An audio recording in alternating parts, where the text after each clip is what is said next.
deliberation of this day. Dear Lord, they will be successful. Thank you, my Father. Dear Lord, we have benefited. Dear Jehovah God, we have improved our lives. And therefore, even this today, dear Lord, we are praying that Jehovah God will have an achievement at the end of this day. Thank you, my Father, because of even our students as they sit and, dear Lord, and listen also, Lord. We thank you for even now our visitors who are alive. Bless us together. We are waiting for a wonderful day. For this we pray in Jesus' name. Amen. Thank you, Madam Mary. Just one number as we start. And for this time, please let the choir also sit. Thank you. You may sit. Ladies and gentlemen, we have come to the second day of our conference, which is entitled Leveraging Skills and Innovation for Commercialization and Sustainability. Means you have gone through training and you have got the relevant content and concepts. You have gone the relevant training. You have acquired the competencies necessary in your area of trade. In this case, as we presented yesterday, we said we are having various sub-themes that we are tackling under our conference title. In this case, I would wish to have the person who's making a recap for the day, very briefly, before we get to the next session. Just come to the podium. Sorry.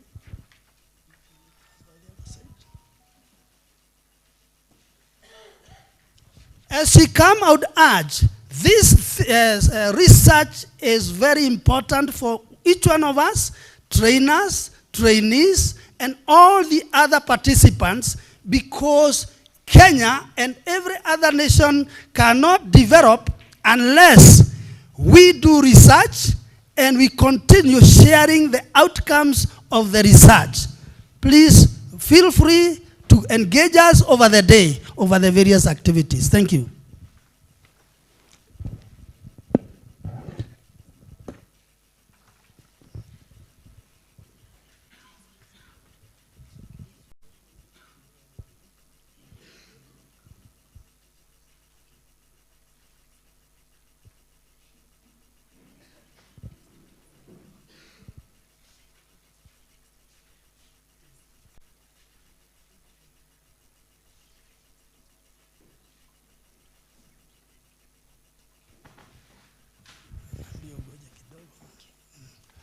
Thank you. I'm just informed that we have some other important officers with us. And as we start in the key aspect, we wait a bit for them. And I hope they'll be here within the next 5 minutes. But as they come, I want us to look at what research is all about and see what we have for the future. Today's paper will be very, very encouraging and important for us. Today we have the sub-theme, Sustainable Agriculture Technologies for Agri-Industry Transformation. When we talk of this concept here, Sustainable Agriculture Technologies, in this case, we have our area that we talk in Kenya as the backbone of our country, agriculture. But today, we find that many of us don't want to be farmers. They don't want to be in the sector of agriculture. The only concept here is misconception that agriculture is for the aged. Agriculture is for the backward. Agriculture is for them who do not want to prosper. Agriculture has no money in the pocket. Agriculture. And these are just but all misconception.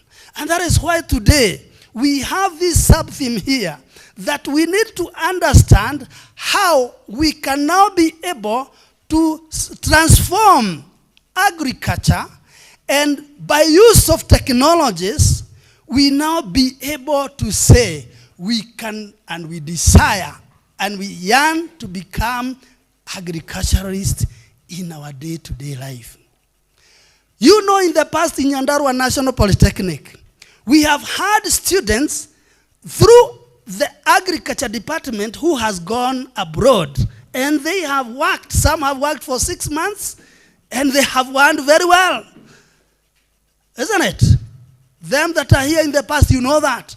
Currently, we are having others, about 100 plus, who are also to go and get an opportunity in a foreign land, still in the sector of agriculture. Are we there? In fact, it is for us to be able to change our mentality, to change our ways of doing things, and be able then to become people who can be able to transform our minds and be ready.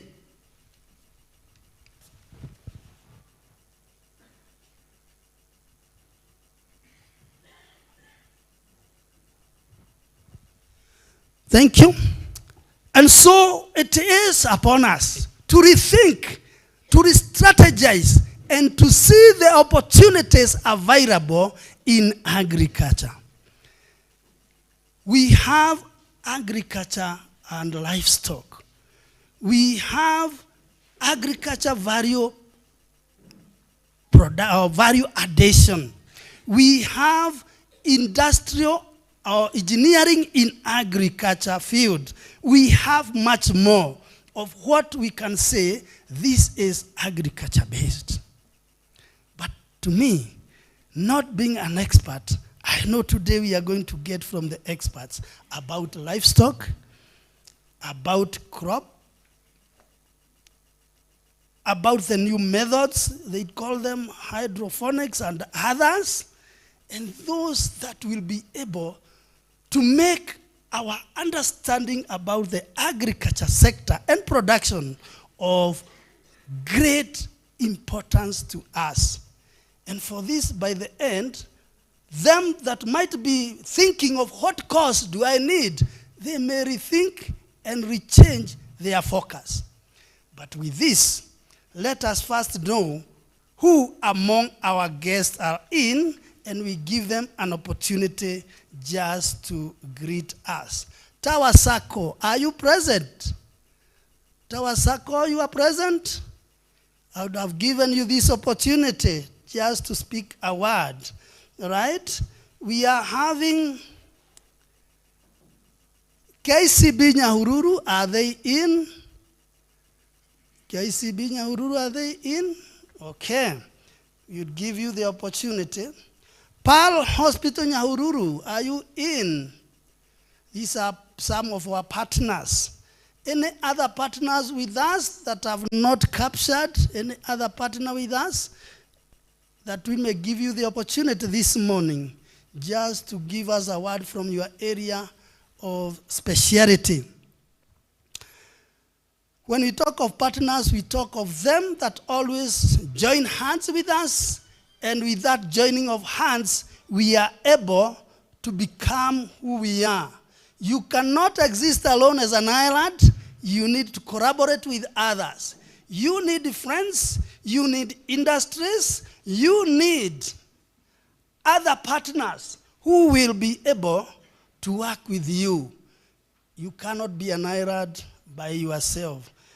But when they come, and when we have the opportunity, we shall be able to give them that chance, that they can be able also to express themselves and give us what products they have, which would be part of our development in our research.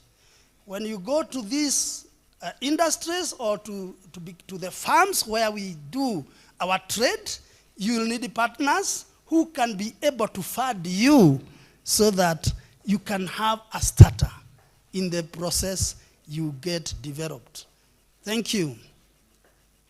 I hope our guests are coming in. Is it so? All right.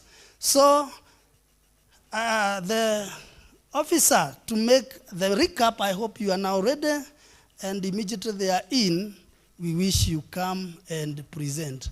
But before then, let's have the choir give us just one dance, that we can dance together. Where is the choir?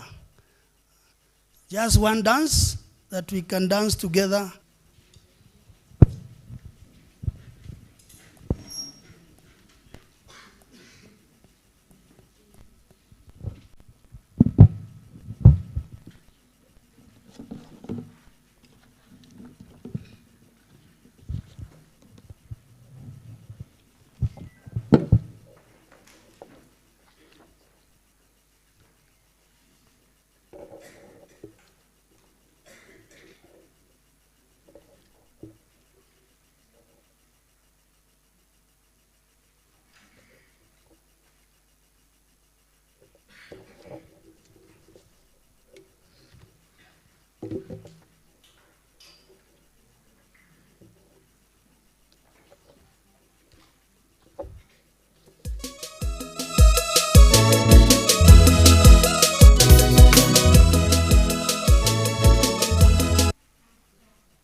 Unitende hayo kweli kila wakati. Ni mengi makubwa yasiyohesabika, wala hayawezi kuwekewa mizani. Maisha yangu namtukuza Bwana, kwa nyimbo tamu, kwa vigelegele. Nimshukuru kwani amenitendea mema. Maisha yangu namtukuza Bwana, kwa nyimbo tamu, kwa vigelegele. Nimshukuru kwani amenitendea mema.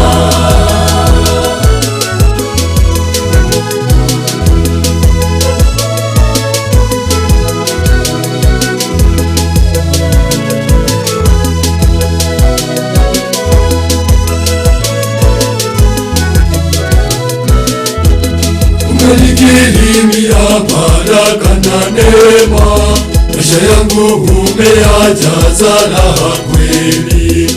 Afya njema umenijalia na nguvu, sina la ziada ila kukushukuru.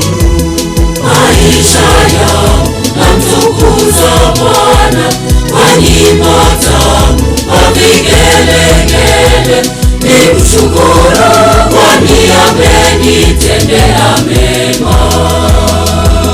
Maisha yangu namtukuza Bwana, kwa nyimbo tamu, kwa vigelegele.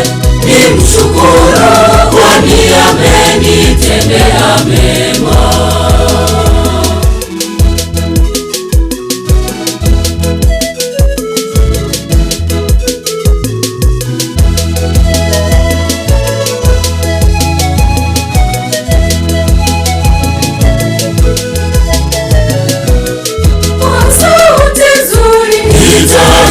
Mimi kwa shangwe nitacheza kwa raha, nimhimidi Mungu, nimtukuze milele mpaka mwisho wa dahari.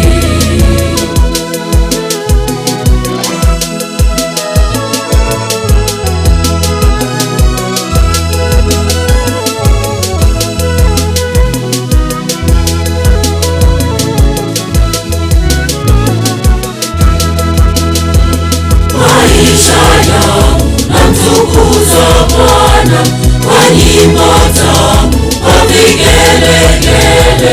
Nimshukuru kwani amenitendea mema. Maisha yangu namtukuza Bwana, kwa nyimbo tamu, kwa vigelegele. Nimshukuru kwani amenitendea mema. Thank you, choir. Thank you, choir.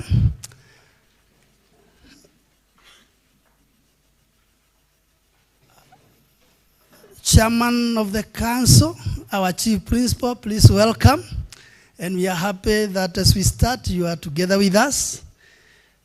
This morning, we have our secretary in this conference who will take us through the recap for what we have gone through this far. And then we shall have the sub-theme for this morning. Madam Monica, please.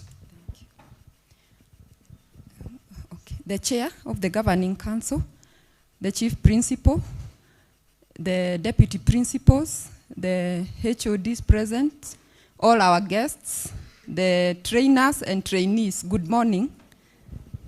So, on behalf of the committee of rapporteurs, I wish to give a recap of the proceedings of yesterday, which was the first day of our conference. So, the conference was opened by the chief guest, Mr. Kaome, who is the county director for TVET, Nyandarua, Laikipia, and Kirinyaga counties. He was representing the PA State Department for TVET, Dr. Esther Moria. So in his opening remarks, he emphasized the need to foster innovations in line with the government agenda of the bottom-up economic transformation. He pointed to the need for collaboration and linkages between the government, TVET institutions, and the private sector for commercialization of innovations and providing solutions to emerging challenges. Others who gave their opening remarks are the Chief Principal, Nyandarua National Polytechnic, Mr. Felix Mungatu, who underscored the critical role of TVET institutions in equipping young people with various skills. He observed that innovation is the cornerstone of human progress in providing solutions to challenges facing communities. He also pointed to the need of the chair of the governing council, Nyandarua National Polytechnic, also gave her opening remarks, where she noted the importance of this event and research conferences in sharing ideas and providing practical solutions to emerging challenges. She advised on the need to focus on research that improves curriculum delivery and that encourages innovative teaching methods. She also encouraged collaboration between TVET institutions and partners who can pick up innovations and commercialize them. Then we had the first keynote speaker, and the presentation took the form of a panel discussion where the Professor Kitainge, the CEO CDAC, responded to some questions on the sub-theme, TVET Industry Collaboration for CBET. So, a question emerged on what are industry collaborations, and Professor Kitainge expounded this, and industry collaborations, he said, is training in and with industry, considering that the industry is the sole recipient for TVET products.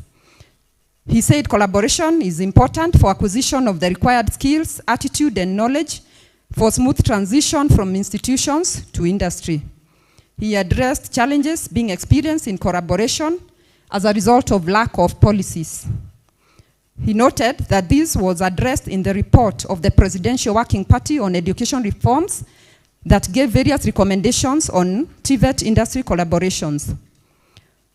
He said that industries should be made to understand that trainees can produce for them at a lower cost. It is a symbiotic relationship between the industry and the TVET institutions. Policies should also be developed to guide collaboration between TVET and industries.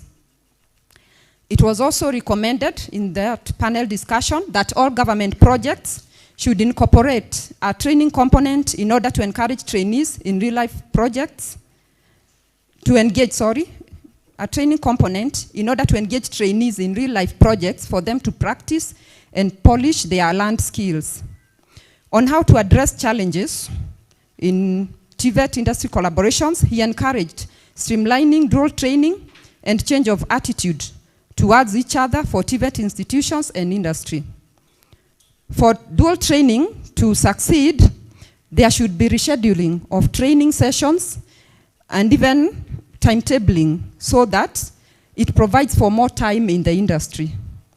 Issues emerged on TVET going for industry instead of industries going for TVET, like it has happened in other developed countries. Best practices and success stories in Kenya on CBET dual training were also shared. For example, the engagement of trainees from TVET institutions in foreign countries. A case was given also about the Technical University of Mombasa trainees being engaged in mining in Kwale County. Another question was on converting TVET institutions to factories, where it was agreed that this was the right direction to go, that all TVET institutions should be production centers. They should use the equipment that they have for production. The TVET centers should also get a market niche in various sectors and become centers of excellence. For example, Nyandarua National Polytechnic can spearhead innovations in agricultural productions. An issue also emerged about the need for language skills among trainees in TVET institutions, where it was resolved that the emphasis on language should be moderate as opposed to acquisition of skills in the specific areas of competency. That was the morning session, panel discussion.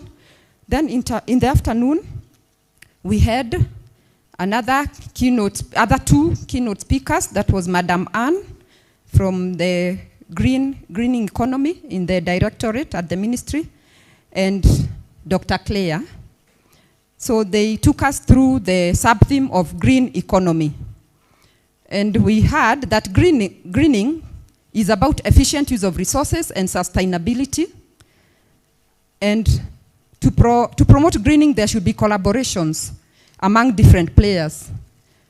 Government institutions, the industry, and the private sector should all partner in the greening economy. Greening at individual level was also emphasized, and that trainees should be equipped with greening skills and competencies which they can apply in the industry. This means that industry should also have green initiatives where the trainers, after earning the greening competencies in the learning institutions, can apply the same in those workplaces. TVET institutions were also challenged to embrace greening in their various activities and have greening initiatives. For example, they were advised to embrace solar energy and recycling and water harvesting and other greening activities. It was also recommended that career officers should be empowered so that they can guide trainees on greening competencies. The issues that emerged under this sub-theme of green economy were the need to have policies to attract global funders, TVET to have community outreach programs. There was need to embrace planting of fruit trees for commercialization, and there was need to adapt green economy as a lifestyle. So then there were presentations, paper presentations were also going on in the breakout rooms. And one issue that emerged was the support of innovations in TVET institutions and the trainees who are coming up with innovations so that they can reach the commercialization stage. So that was the day's proceedings, and thank you.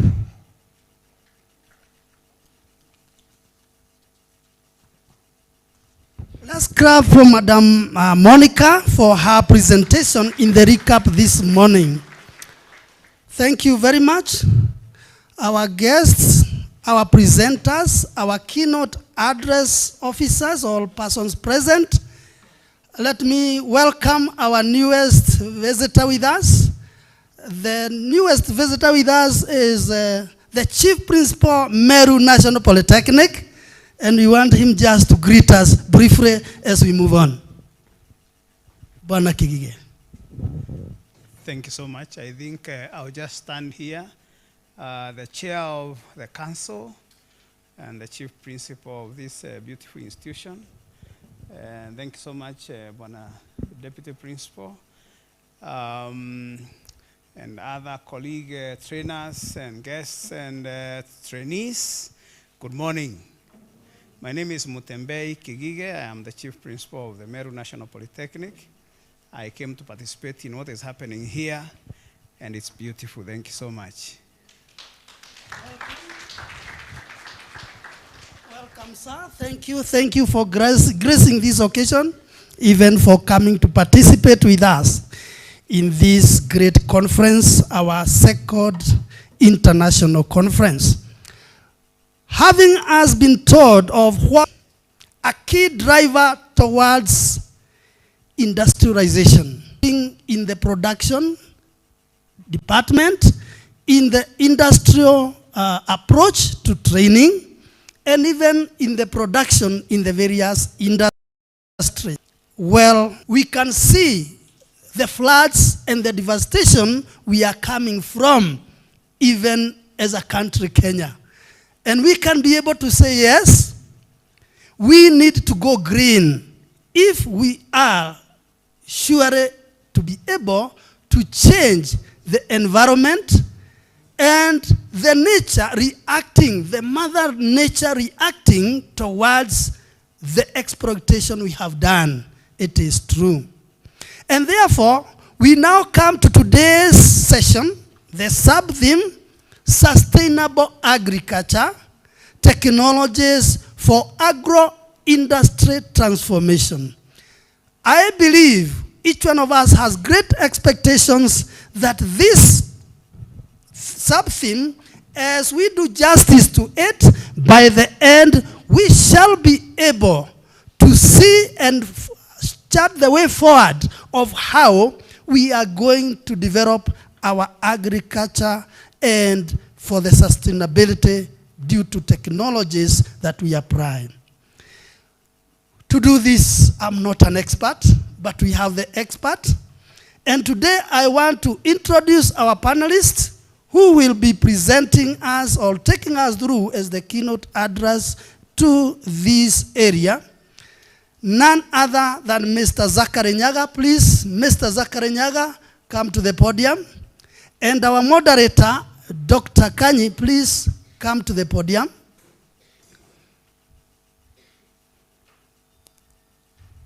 The audience and other researchers present expect to get from us of the way forward in this area. You may have your seat.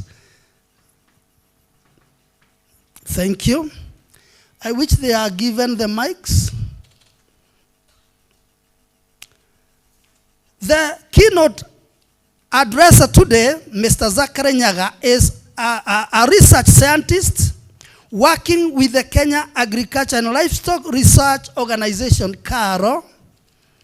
He has a background in dairy production and have done research in dairy value chain, food security, and utilization of insect-based feeds for livestock feeding.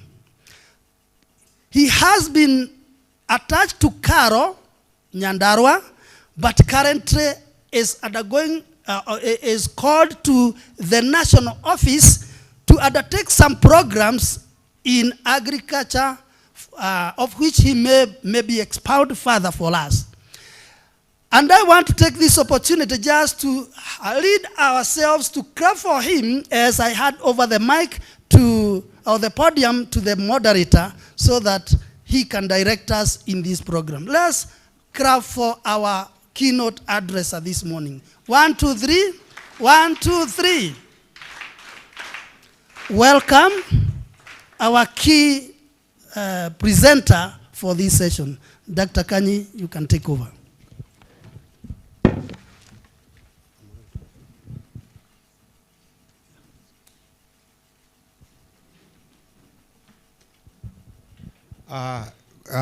The governing council, the principal, the guests present, deputies, HODs, trainers, and trainees, good morning. Well, I want to take this opportunity to welcome you to this session. This is the sustainable agriculture and the transformation of industries in those by use of these sustainable agriculture technologies. I will have a session with the panelists, and then from there I'll allow questions, and then we move on. So my name is Dr. Nahashon Kanyi. I am an agriculturist, and more specifically an entomologist, that is crop protection, and I have the knowledge on agriculture, basically on this major area that we are looking at, and this is sustainable agriculture. Zachary, welcome to Nyandarua National Polytechnic, and welcome to this particular session. So just to have it going on and starting, please give us an overview of the status of agriculture in the country and shed light on what is this that we call sustainable agriculture. Thank you so much. The chairman of the Governing Council, Nyandarua National Polytechnic, the chief principal from Nyandarua National Polytechnic and also from Meru National Polytechnic, deputy principals present, other invited guests present, Nyandarua National Polytechnic fraternity, good morning. Thank you so much for having me in this panel discussion.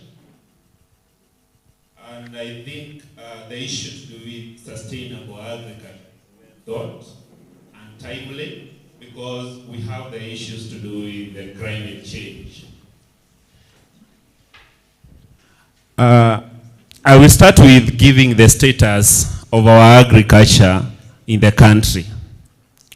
You will all agree with me that agriculture is referred to as the backbone of this economy, simply because it contributes to a loud 35% of the national GDP.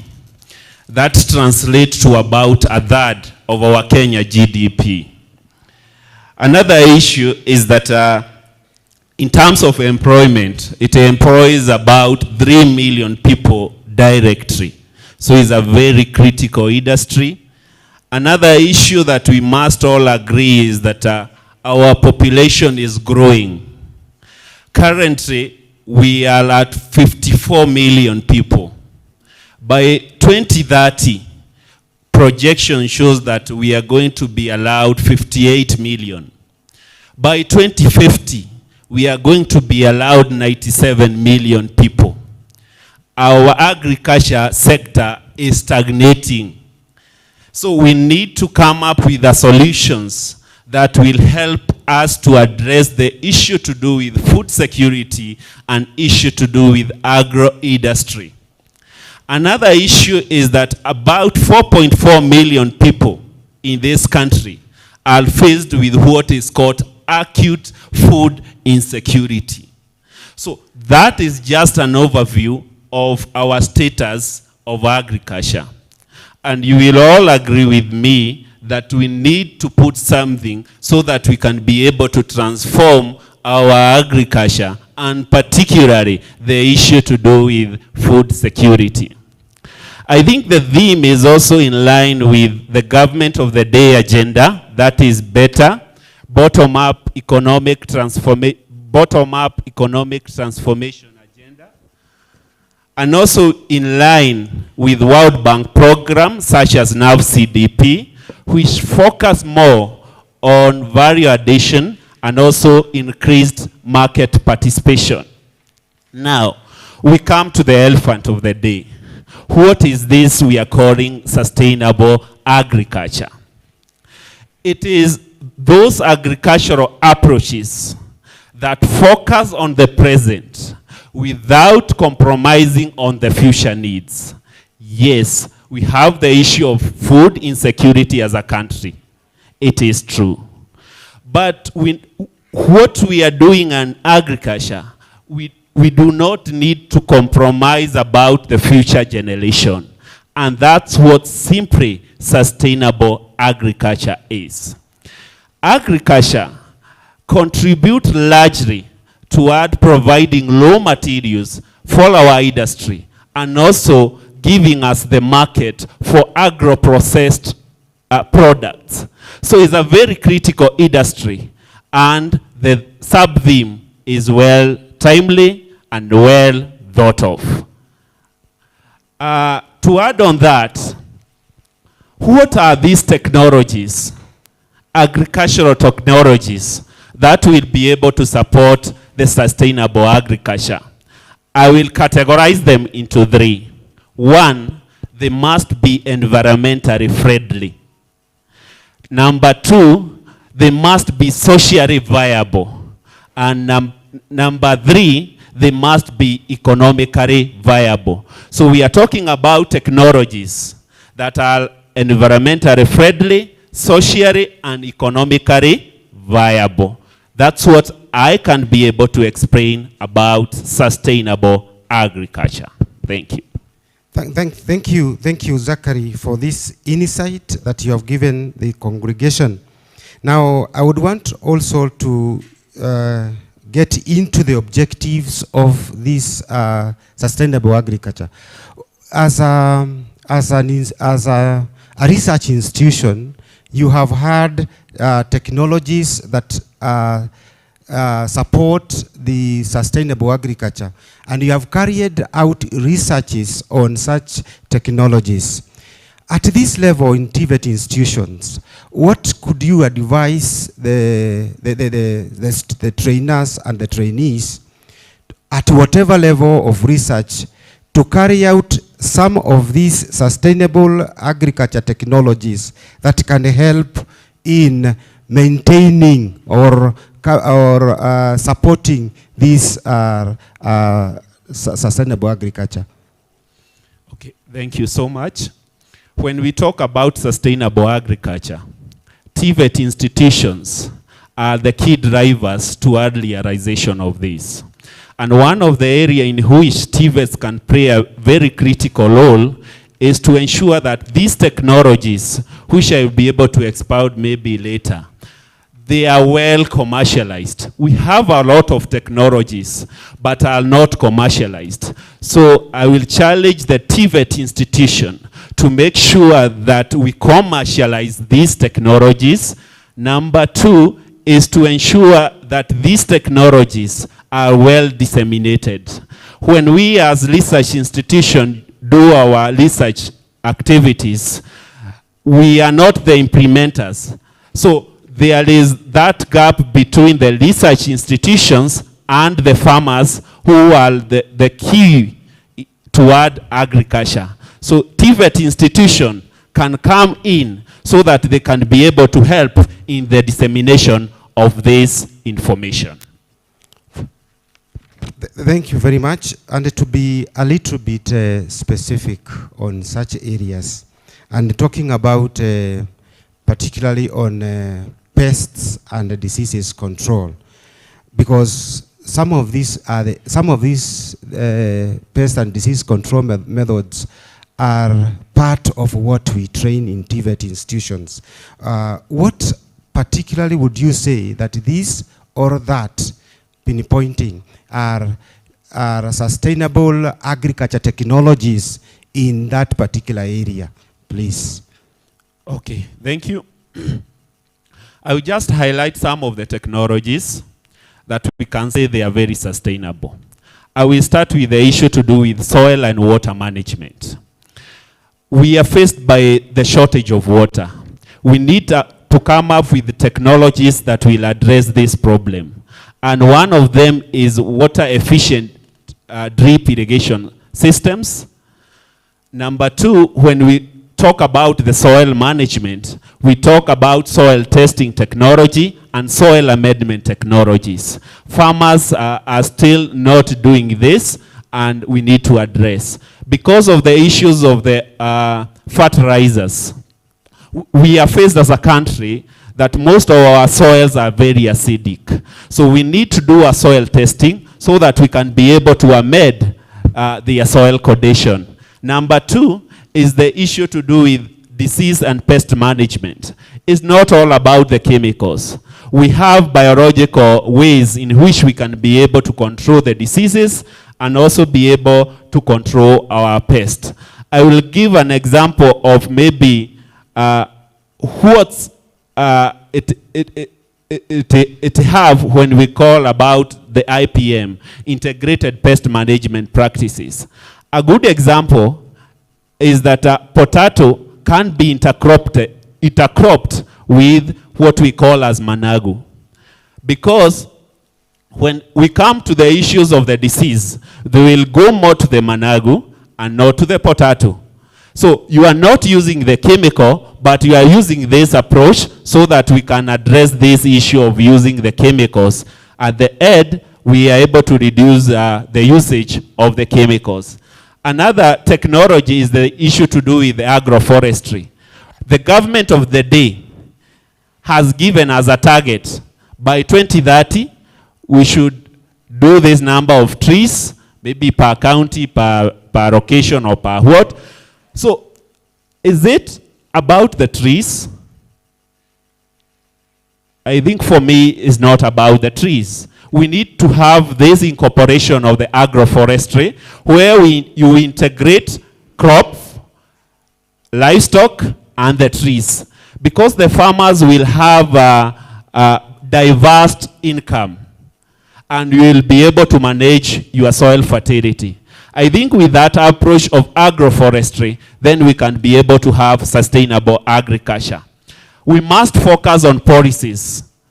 So many policies have been developed to support sustainable agriculture and the issue to do with the agro-industry. It's high time to ensure that we are able to implement these policies so that we can be able to move our agricultural sector to the next level.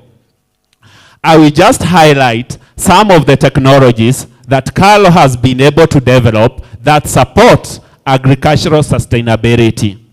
I will start with what is called the ICT, what we have been able to do so that we are able to support the farmers.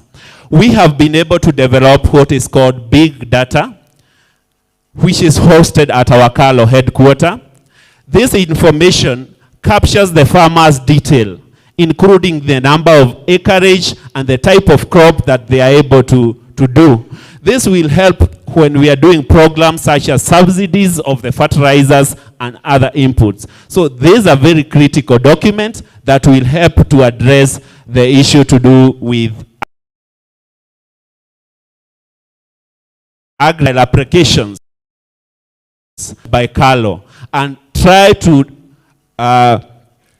come up with a solution, especially in agriculture. We have more than 30 mobile applications, but allow me to focus on only 2 applications that play a critical role when it comes to agriculture.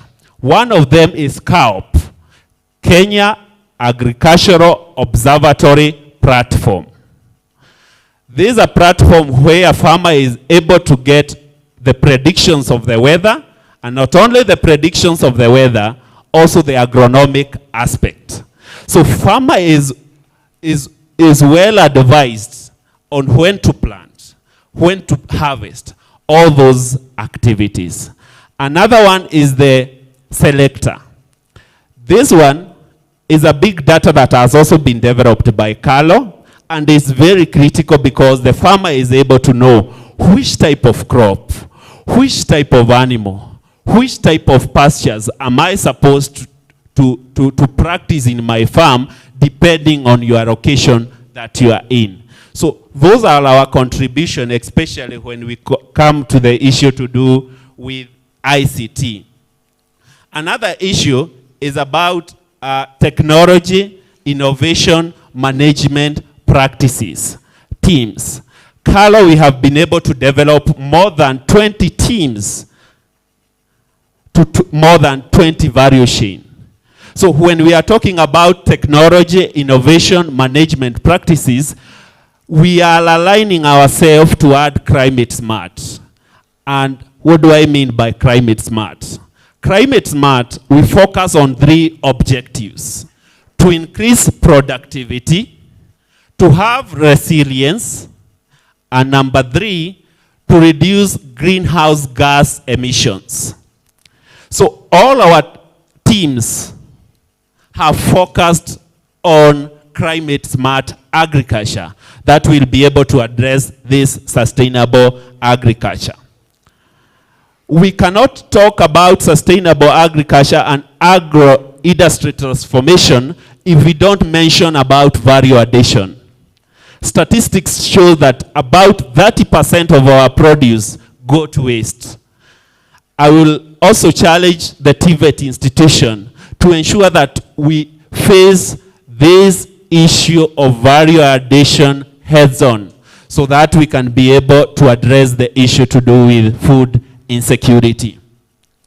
When it comes to livestock, we have been able to develop pastures and fodders for livestock feeding that are climate smart.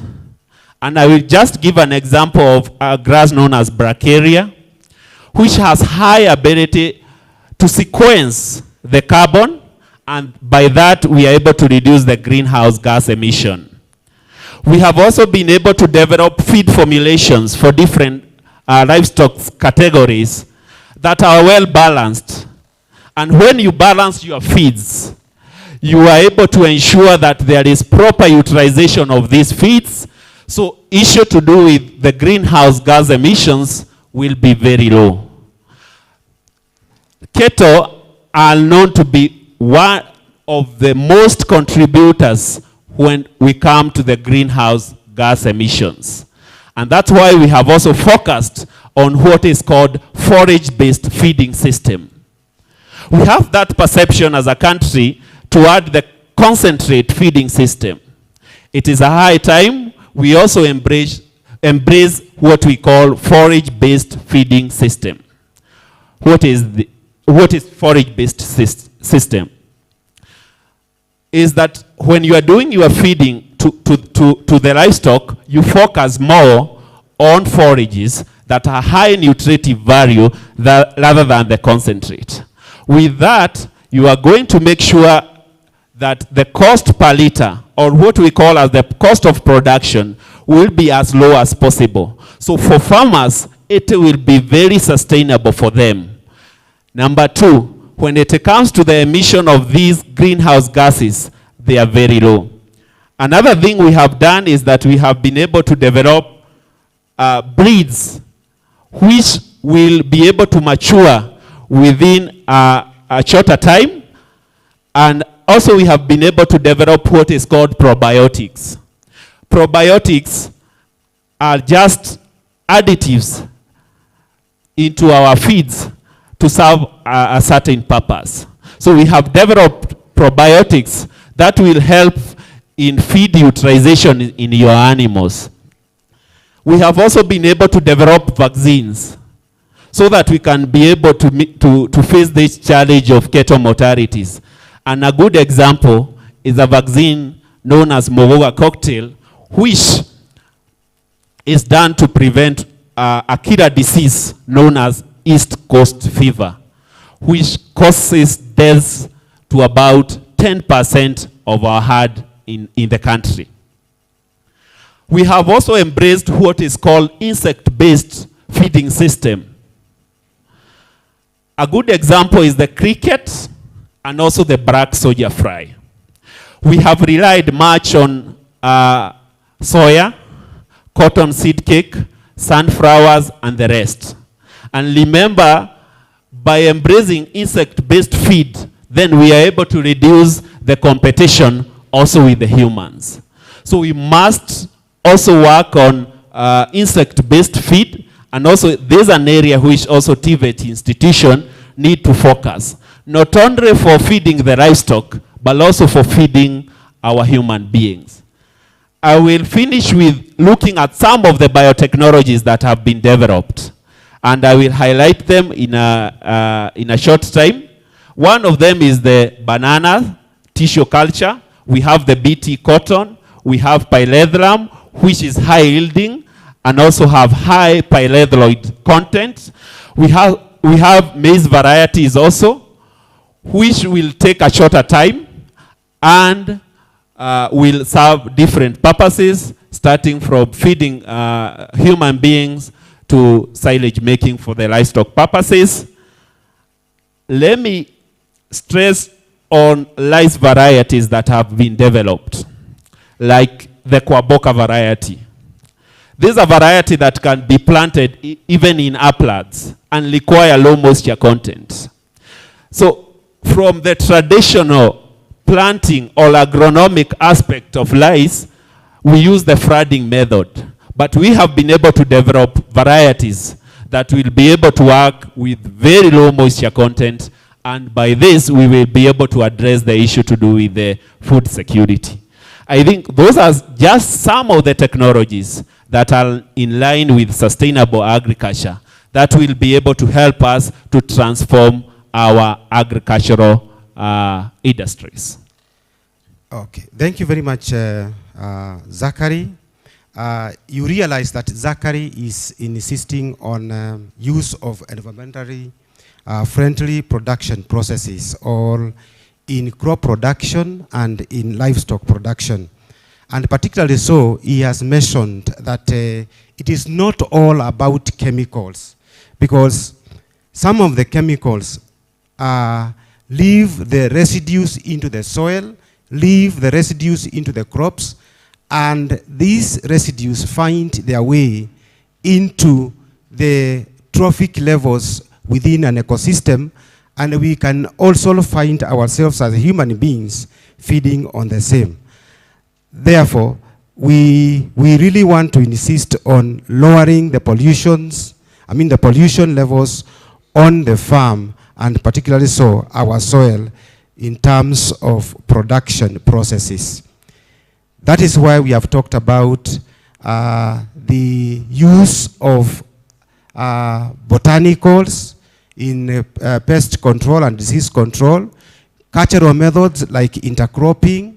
We are talking about use of other organisms to control pests on the farm, like we can be able to use our other insects like the ladybird beetle to control thrips on the farm and to control aphids on the farm. We are also talking about things like use of fungi to control insect pests. Basically, you realize that insect pests and diseases are the biggest effect on our production levels. And therefore, we need to use those methods that are really in line with sustainable agriculture. He has mentioned something about value addition. I would want to ask Zachary to connect the value addition, because those are the areas that we discuss here in Nyandarua and the other TVETs. Connect this value addition with industry transformation, please, for these trainees, trainers, and our guests, please. Thank you. Okay, thank you so much. We cannot talk about sustainable agriculture, food security, if we don't address the issue to do with value addition. We have been able to develop crop varieties that will be able to work well for industry purposes. I will give an example of the Irish potato.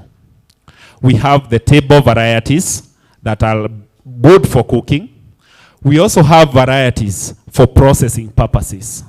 So it's a high time that if we can be able to commercialize, especially we as TVET institutions, we commercialize those technologies, we commercialize those seeds, then we will have the raw materials so that we can be able to transform our industries. Remember, our industry, when transformed, they will also support issue to do with employment. These learners, these agriculturists, these students from TVET institutions need to have job employment. So when we focus on having industries that focus on value addition, then we will have it all. Okay, thank you very much. I would want to ask two short other questions before I give chance to the floor. But if we have ushers around and we have viewers who are engaging in the same conversation, please let us know if there is anybody with a comment or an insight of what we are discussing here. I would also want to ask Zachary, what courses in agriculture particularly would you advise us as a TVET institution to engage so that we can promote to a better percentage of this sustainable agriculture? Thank you so much. I think we need to focus on food security courses, the food security, the climate change courses, and also the value addition courses. I think for me, those three will be able to address this sub-theme. Thank you very much. The last one, please, on industry collaborations. Particularly in what areas can we engage so that at least as we get to research, because we are an institution that also carry out research to whatever level, and we also want to have our research aligned to sustainable agriculture. What collaborations would we have with other organizations, and especially so with the CARO, which is the government research organization? Exactly what would you advise? Thank you so much. I think TVET institutions and research institutions need to have a very big collaborations so that when we develop these technologies, we are able to be in line with what the market needs. And maybe before I proceed, I need to explain that CALO, we have 17 institutes across the country, and we have over 50 centers and sub-centers. So our focus mainly is on food, what is issue to do with food, issue to do with dairy, issue to do with beef, issue to do with insect, issue to do with biotechnology, issue to do with veterinary research activities, issues to do with legislats.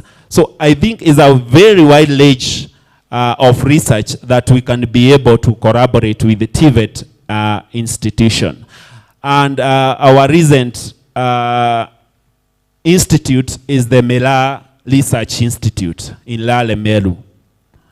I know you know the place, maybe. But I want to focus maybe on Mela because of the ban that has been there in the coastal regions and also the northeastern. Maybe to integrate with the value addition. We have been able to develop value-added products from Mela and Mogoka. So maybe the coastal people don't want to chew Mogoka or Mela, but maybe they can enjoy the juice, the wine from Mogoka or Mela. See, that's true. So if we can be able to diversify our products, maybe we could not be facing the challenge we are having on the ban of Mogoka and Mela. So if we can be able to diversify when it comes to the value addition, I think we will have a solution. Another recent research and product that has been value added is a Western delicacy inaitwa mukobero. Si mnaijua? That Western delicacy nasikia iko na mambo inasaidia sijui ni gani. So you see, when we are able to do the value addition, then we can be able to diversify on our needs. And that's the solution that can be worked on by the TVET institution. When we come to Nyandarua, we are best in potato. So we should not dwell much on the table potato. We have chips, We have unga that can be developed from potato. We have crisps. We have starch. We have so many products, including detergents and soaps that can be developed from potato. So I think based on where TVET institutions are, then they can be able to address the challenge that is there. So for me, like Nyandarua National Polytechnic, we can focus on dairy, issue to do with potato, issue to do with pigeon pea, issues to do with garden pea, issues to do with pyrethrum, because it's also a critical ingredient when it comes to agricultural industry transformation. So for me, the TVET institutions can start from home so that they can be able to address the challenges that we have at home, so that at the end, we will have a transformed country. Thank you. Okay, thank you very much, Zachary. Zachary is insisting on diversification of innovations in value addition. And then he is talking about incubation and commercialization. At the stage of commercialization, that is where we realize the transformation of our industries. And that is where, again, we will have benefits like creation of employment. At this particular time, I want to invite questions from the floor. If there is anybody with a question, before I give chances to our guests in front here, please, anybody with a question on our topic today about sustainable agriculture and the transformation of industries. Yes, this is your chance. This is your chance, please. You are there and you have had an idea, and you have been developing an idea in your mind on carrying out a particular research in agriculture. This is the right moment to ask whether it is also aligned with our sub-theme on sustainability of agriculture. Please.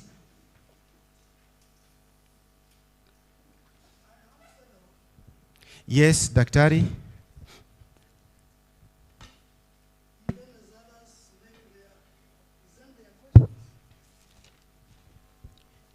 Thank you for your presentation, Zachary. Quite informative. But I have a number of questions. One, I'm happy that you really do well as Carol in the research for crops and livestock. But the first question that I would ask is it as a result of technologies that we have made our indigenous crops and livestock extinct? Because even when we adopt technologies, I thought we need to come from our own because of the environment we are in. We know our crops could resist diseases and the weather, and we were able to sustain ourselves from the products that we could get from our farms. And all is it that the term technologies is coming from the West so that we can be exploited and be consumers of the Western products? That is one. Two, as we come to look at the technologies and value chain and product and commercialization, where we need also to have value addition to the various products, the concept of the efforts of Wanjiko in their deliberate production in the various sectors, including in the farms. I don't know what we do, because this one, I think we need also to have it aired to our government, because if we tell Wanjiko you are going to pay taxes for dogs, for every cow, for every goat and the like, then we are telling Wanjiko, please stop farming the government will provide you. So I think, sorry for that. I think we need the government to get to understand through Caro and others who maybe they may listen to, that we are not really getting Wanjiku comfortable in her area of production, including when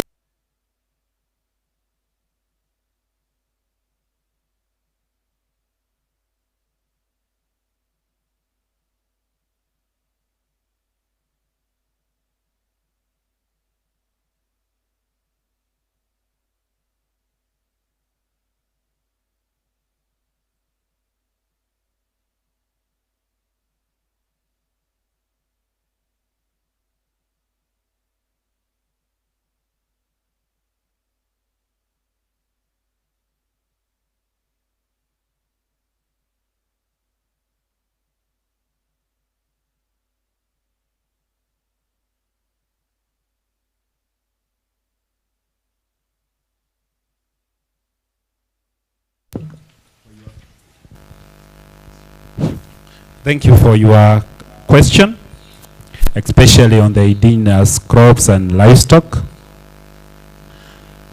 It is true that we have a challenge, that we are embracing more on the Western seed when we come to the crop and the Western breeds. But what are we doing? I will start with livestock production. We have been able to correct the genotypes of our indigenous chicken to come up with Carlo indigenous chicken. That is KC1, KC2, and now we have KC3. So these are our indigenous chicken. So we want to preserve those genetics so that they don't go to extinction. So that is an area that we have been able to note, and we are working on it so that we can be able to solve that challenge. So for now, we have been able to release a KC3 chicken, which is brown in color. Remember, our KC2 was black in color, and due to cultural practices, especially in the Western region, then that technology was not well embraced in the Western region. So we came up with another breed so that it can be accepted, and that is KC3. When it comes to crop, we have been able to develop and to work on indigenous vegetables, so that they don't go to extinction. So those are the two areas that for now I can be able to focus on, what we have been able to do to prevent extinctions of our varieties and our breeds. Maybe before I finish, maybe is also to highlight an indigenous breed known as Sahiwo breed. We have been able to do the improvements so that we can be able to have a breed which will be able to do well in our ecological zone. Remember, Frisians, ushers, ganses, and ushers are a bit susceptible to diseases. So in terms of mortality, we are going to have high mortality rates and the rest. So what we are doing is to incorporate our indigenous breeds with our modern breeds so that we can come up with a breed that will have aspect to do with disease resistance and the issue to do with feed utilization efficiency. That's all. Then on the issue to do with maybe the taxes, maybe that's what you meant.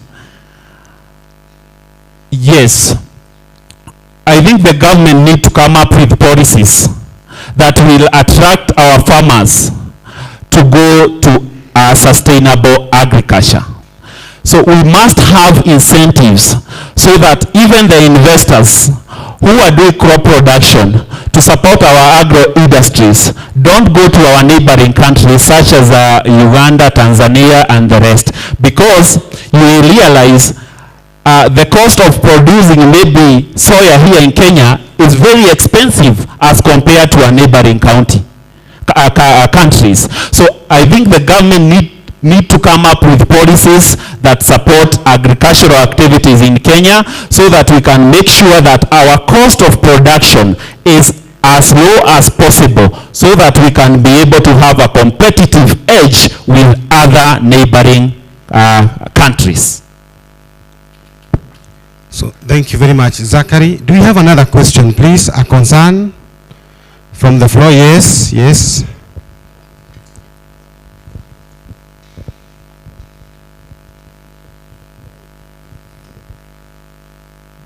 Thank you, Zachary, for the good presentation. My question, I think it will be a bit in a village manner.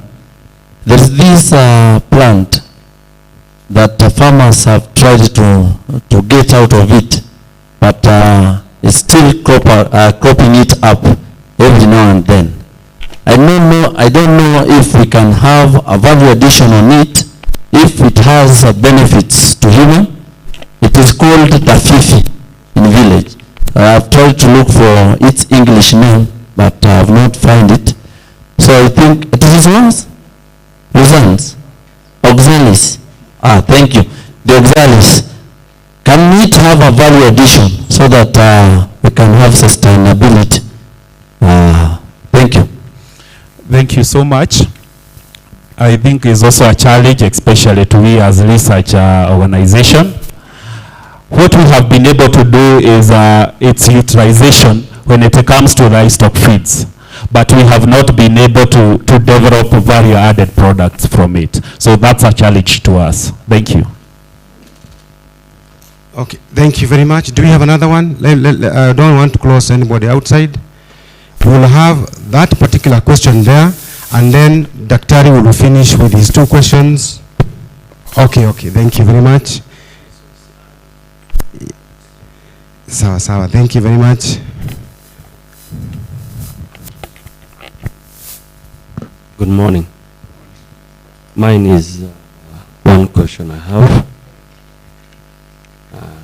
It concerns about the technology, integration of the technology into traditional farming practice, which will farmers move suitable for Nyandarua, especially the institution.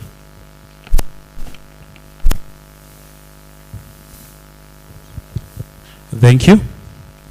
If I heard you correct, you are asking about the technologies that will be able to address maybe pardon again.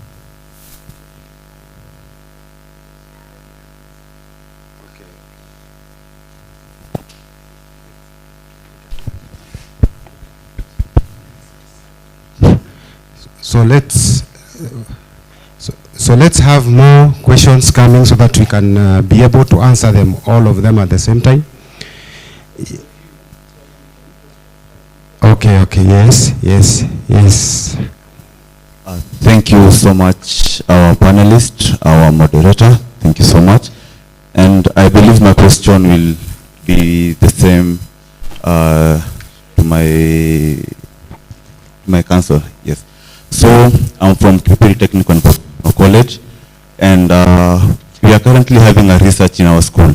We are trying to see how can we improve the value of cowpeas the production, and we are discovering that we are trying to grow some cowpeas on the fields, and also trying to grow some cowpeas in a greenhouse. We want to see how can we improve the productivity. Does that cold in that area affect the production of the crops? Now, my main question is, can Caro, since it's a research institution, can it partner with TVET institutions? Like, for example, we are in Kipipiri constituency. the heart of the potato farmer. Can we have a partnership maybe with Caro? Third, we can maybe produce quality seeds for our farmers, and in that process we can be benefiting both the institution and both the farmer at the same time. Can Caro take advantage of that? Can take advantage of the locations of these technical institutions so that it can benefit everyone in the long run. We have technologies such as hydroponics farming and aeroponics farming, whereby we can produce quality seeds, quality potato seeds for our farmers, and we can retail them to our farmers at an affordable price. Because one of the challenges that is affecting our farmers in Kipipiri is quality seeds. How can we maximize on that, or how can we benefit from that, all of us? Thank you. Okay, another question from our Chief Principal, Meru National Polytechnic. Thank you. Thank you so much. And thank you for your presentation. It was, very nice hearing some of the innovations you have. I have 3 small ones. Number one,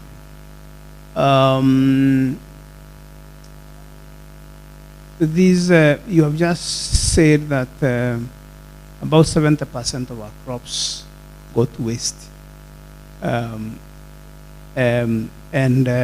Of course, you have not said the reason, but I guess it's because everyone produces the same thing. Like now there's a lot of maize in stores, I understand, and we don't have the market for the maize. Isn't there an initiative or a policy for contract farming, like it is in the West? Although we are talking about West bringing up some policies which may not be good for Kenya, but you see we borrow from best practices. Then number 2,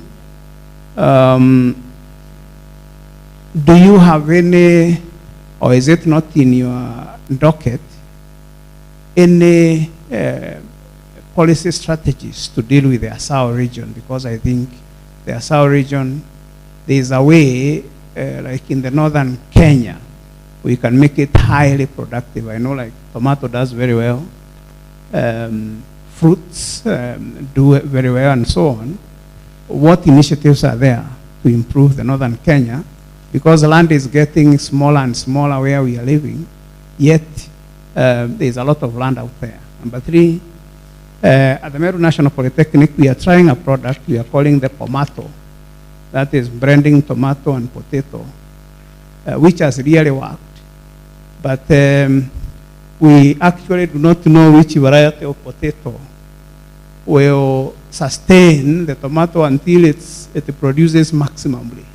Probably we will be talking about that later privately to see how you may help us.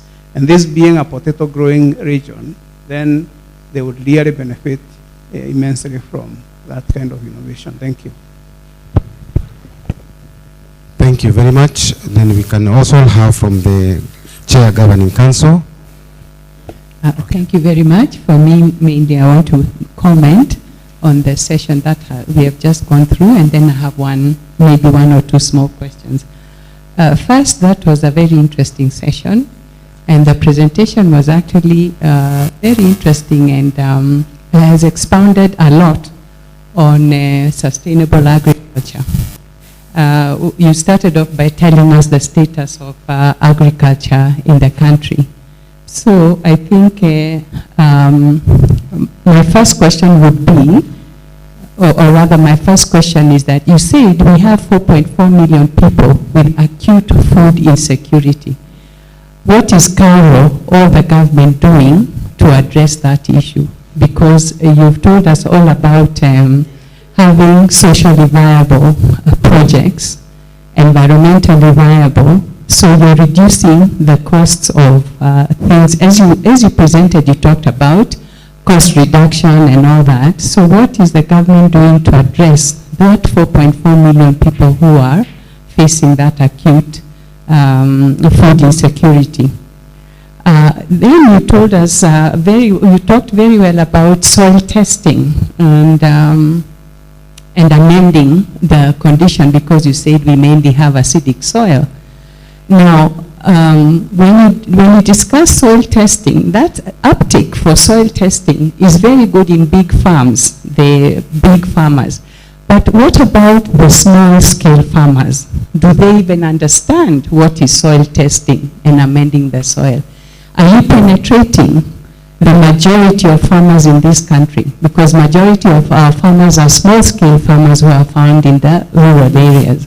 How are you going to disseminate this very good knowledge that you're producing, and that is good for our agricultural system, to these people who really need it and where the need is? That is the same thing with the big data and the weather prediction. You know, all these things will really benefit the small-scale farmer and improve farming in those areas. So I'm just wondering how CALRO is disseminating this information deep into the rural areas so that we have uptake throughout the country. But for me, that presentation was very interesting, and I look forward to having other discussions with you at the end of the session, including this biotechnology of the banana tissue culture, the cotton, the pyrethrum. Are these being disseminated to all the farmers? How are they getting to it? Some of these technologies you were talking about, like this big data, our farmers, our rural farmers, I'm not sure have smartphones to get onto the platforms. How are you getting to them? But otherwise, that was a very interesting presentation, and I enjoyed it, and it was quite educational. Thank you. Thank you, Zachary. Thank you, moderator, for that very engaging and informative discussion. Some of my concerns have been raised by my colleague principal and also the chair, but let me just add something as a rider. And I was going to talk about food security in our country. Because you realize that as a country, we are always in food deficit throughout, for various reasons. Either farmers have produced excess and it goes to waste, or we have not produced enough. Part of why sometimes we don't produce enough is linked to our land policies. For example, if you look at Nyandarua, Nyandarua is endowed. We have a lot of rains, most of the areas. But where is the land? It has been fragmented. People are farming on plots, 50 by 100. And that cannot really give enough food to this country. While I understand that the land issue is a very emotive topic in our country, but as my colleague was saying here, we have other areas where there is vast, very large land is lying idle, like northeastern and the larger eastern part of. So my question is, I'm sure you are not focusing in terms of food security. Are there policy guidelines you have given to the government, or what are you doing about these issues? Then, of course, the other aspect where we have a deficit is because of the wastage, which has already been discussed. And this is due to poor value addition methods. For example, last year you saw farmers in Nyandarua literally throwing cabbages and vegetables away because they didn't have consumers and such like. What is the missing link? Is there something as we are doing on this? Those are my concerns. Thank you so much. So, Dr. Ari, I would wish that you ask just a question and then we allow Mr. Zachary to respond, please. Thank you, moderator. I'll ask maybe to close for the question session. I have just some 3. The rest have been answered.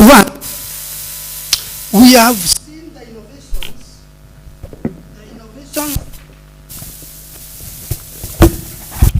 We have seen the innovations our students out there have displayed.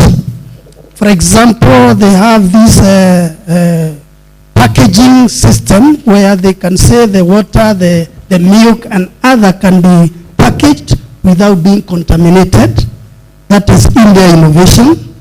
They have the hatchery or the chick incubations, which are just an innovation.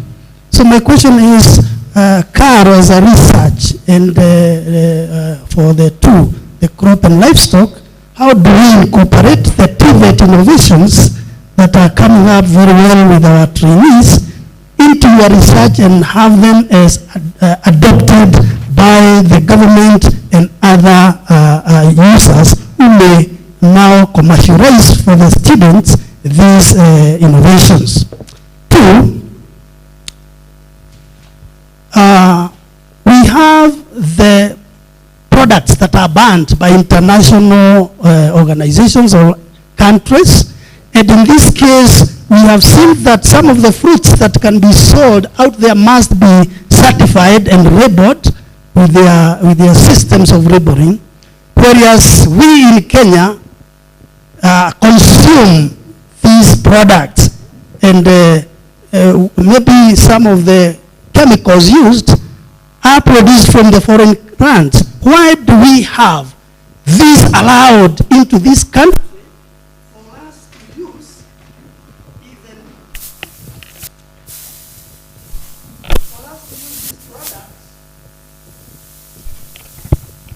even when they have banned them from their country, but they are having them for use in our land? Why don't we urge the government maybe either to find out through KEPS and others whether these are fake and so should not be used, and be banned also for consumption by our African Kenyan consumers?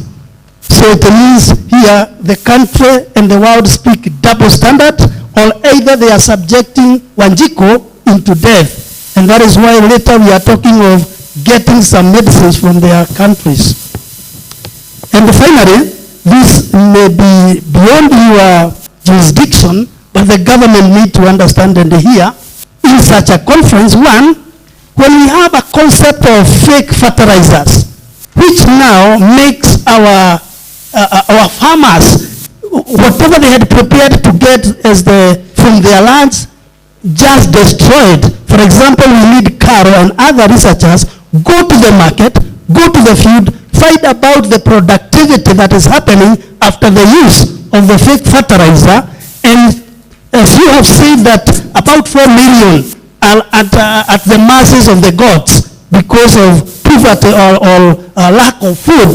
But when they are willing to produce for our country and our countrymen, and the government has promised to give fertilizers, but the president doing it very well, other officers get to bring some dirty products as fertilizers. What are we doing, and what research is Caro doing so that we can have tangible facts to present to the government, and also to see whatever damage has been done in the farms has been recaused to bring the soils back to productivity? Thank you very much. Thank you, Dr. Now we'll give time Zachary to respond to all these questions, and then we'll wrap up the presentation. Thank you. Thank you so much for your questions. I will start with the technologies that are in line with the indigenous knowledge. What are we doing? So we have realized that some of the technologies can be used in our modern agriculture. So what we are doing is to take these technologies and validate so that they can be able to fit in our scientific findings. That's what we are doing. Number 2, on the issue to do with collaboration with Kipipili Vocational Training Center on cowpeas and Irish potato. We have been able to develop technology innovation management practices for both cowpeas and also for Irish potato. So as from next financial year, Nyandarua is one of the county that is implementing on potato. So we will be training TOTs in Nyandarua County on aspect to do with production of both cowpeas and also the potato. So at that point, then we can be able to disseminate our technologies, including even in Kipipili. I understand that it is going to be implemented in all the 25 wards in this Nyandarua County. Another area is on issue to do with clean seed production. We have a challenge as a country because we don't have enough potato seed. And remember, potato is the second most consumed crop after maize. So we have an issue that we need to address, and simply because our small-scale farmers have not been able to manage their land effectively. So issues to do with diseases such as bacterial wilt, when they happen in your farm, then you cannot be able to produce clean seed. And if you use the rules of KEFIS, then you are banned for allowed 5 years to do clean seed production.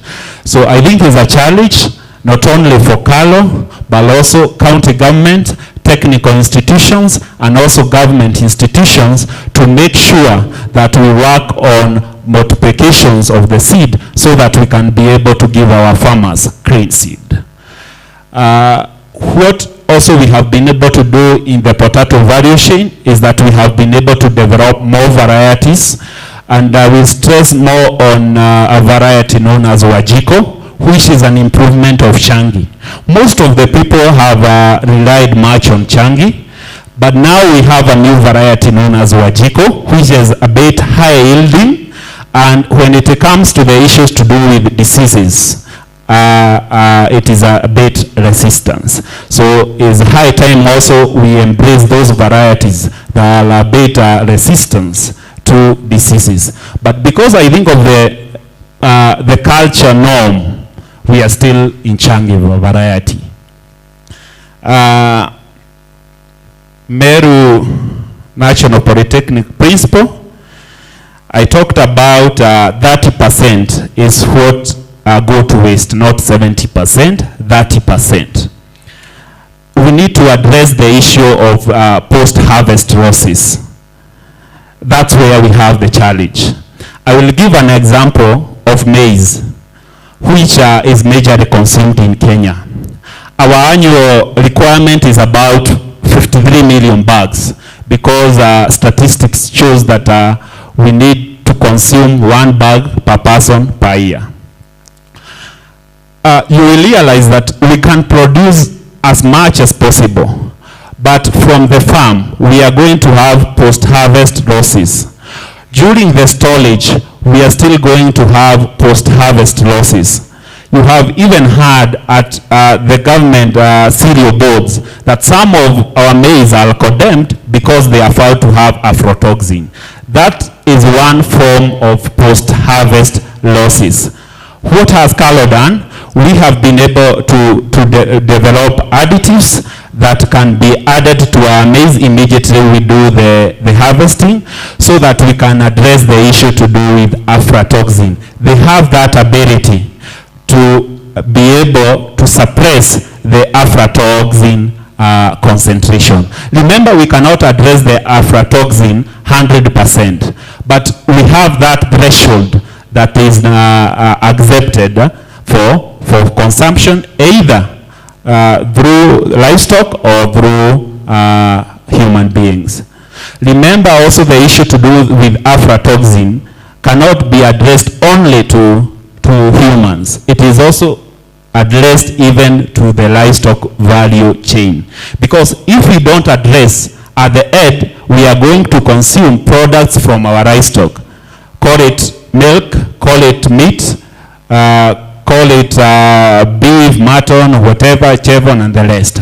So we must address the issue to do with post-harvest losses so that we can ensure we are food secure. On the issue to do with contract farming, yes, most of our private institutions have embraced this way of contract farming. We as CALO, we have also embraced contract farming, and I will deal with one type of beans that has been developed by CALO, known as Nyota beans. Nyota will take shorter time of about 75 days to mature. It is drought resistance, and also it is fortified with iron, which you all know is lacking in our expectant mothers and children. So with this kind of technology, we are able to address various challenges. We are able to address the challenge of water shortage. We are able to address the issue of the duration to mature, and we are able to address the issue of social and economic issues. So Carlo Katumani, which has bred Nyota beans, are contracting the farmers in the neighborhood of Machakos County so that we can be able to have enough seed for our farmers. We have also signed an MOU with more than 4 seed companies in this Republic of Kenya so that they can be able to help us in commercialization of our Nyota beans. Any policy in the Aso region? Yes, there are those policies. And Carlo, we have a Legilad Research Institute based in Kiboko. So at that institute, we are doing research to do with ASO areas and also policies that will work well for the ASO development. Potato and tomato value addition, I'm quite impressed, and thank you on that. And I think what needs to be done is just to upscale that technology so that we can have your objectives met. I think is a good approach. On the issue to do from the chair of the council, yes, 4.4 million people in Kenya are facing acute food insecurity. Simply because at some time we produce seasonality that, like Nyandarua, at this time we have produced enough potato, but a lot of it will go to wastage. Our infrastructure not well developed. So still the issue of food insecurity will still face us if we don't address the issues to do with our infrastructure, our issue to invest in the cold chain system so that we can store our food and be able to sell at a premium price when we don't have. So I think that's an area that even the TVET institution need to come up with, the cold chain facilities, so that the farmers maybe in Nyandarua can bring their potatoes here. And then we can be able to sell at a premium price when the supply is a bit low. On that, what we are doing as CALO, we have developed a unit known as CALO Seed Unit after realizing that we have a problem when it comes to food security in this country. So currently, we are working with allowed 15 centers across the country, trying to address the issue to do with the seed. I will give an example of Katumani, addressing the issue to do with Nyota beans, so that we can have enough for our country.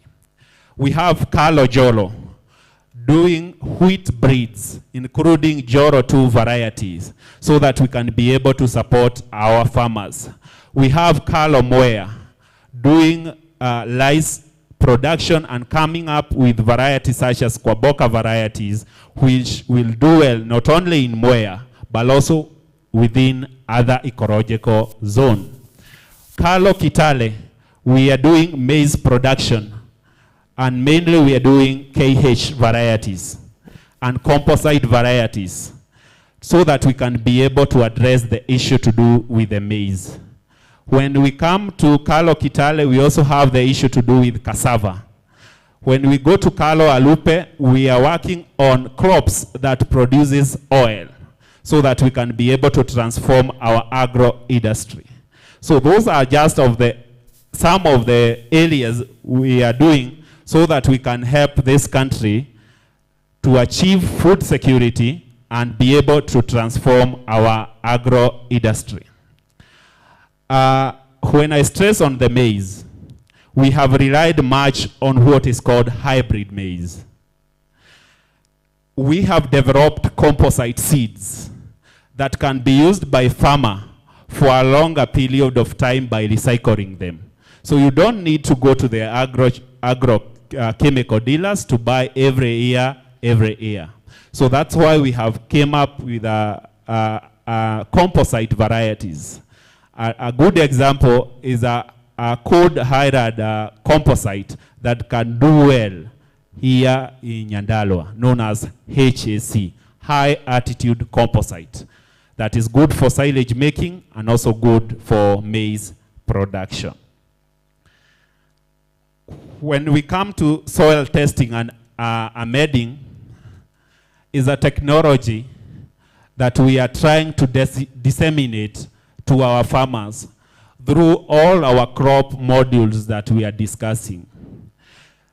We have a soil testing laboratories at Kabete, Nairobi. So farmers are always free to bring their samples so that they can be tested and they can be given advice on how to amend, and is only 500 shillings per sample. So I think what's need to be done is sensitization on importance of soil testing and amending.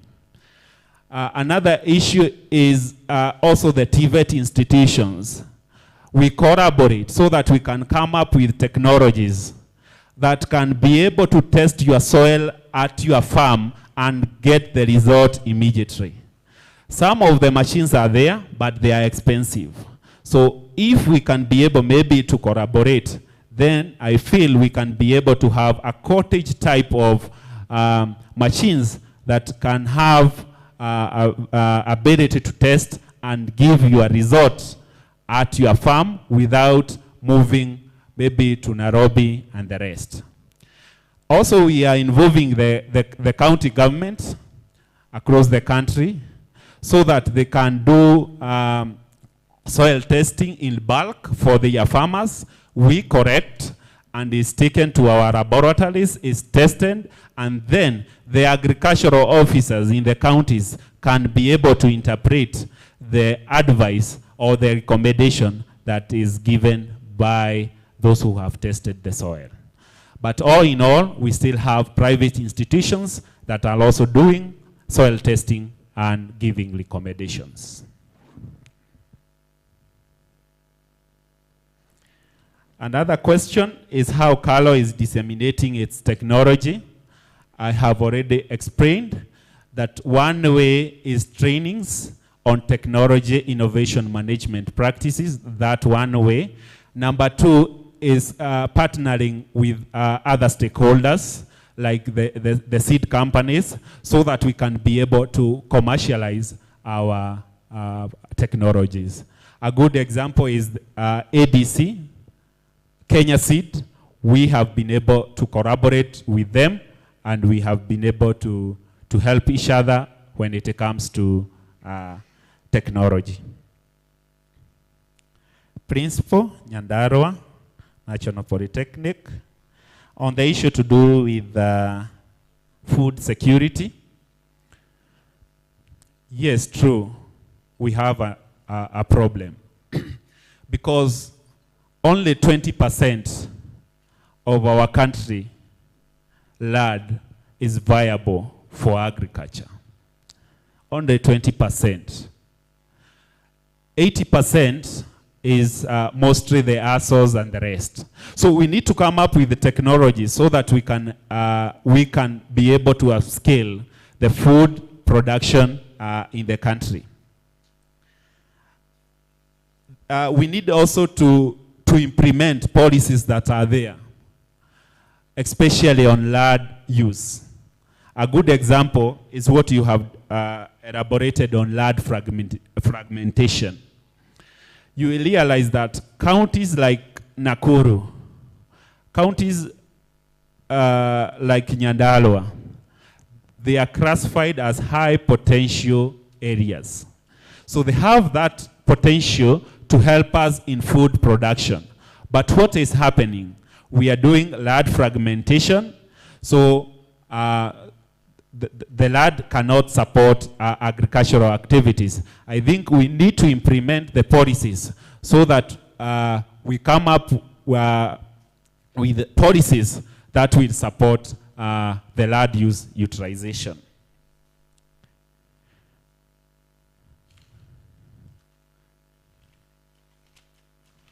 Then the last one, what Scalo is doing on wastage, value addition. We are trying as much as possible. All our technologies, we do value addition because value addition is the future. Like the bean varieties that I was discussing, the Nyota varieties, it is pre-cooked. We have developed the technology to pre-cook so that when it comes to the cooking, you will take shorter time. So by that time, you are able to save the energy. And that's what we are calling sustainable agriculture. So we are coming up with technologies in all our value chains that are in line with value addition. Deputy Principal.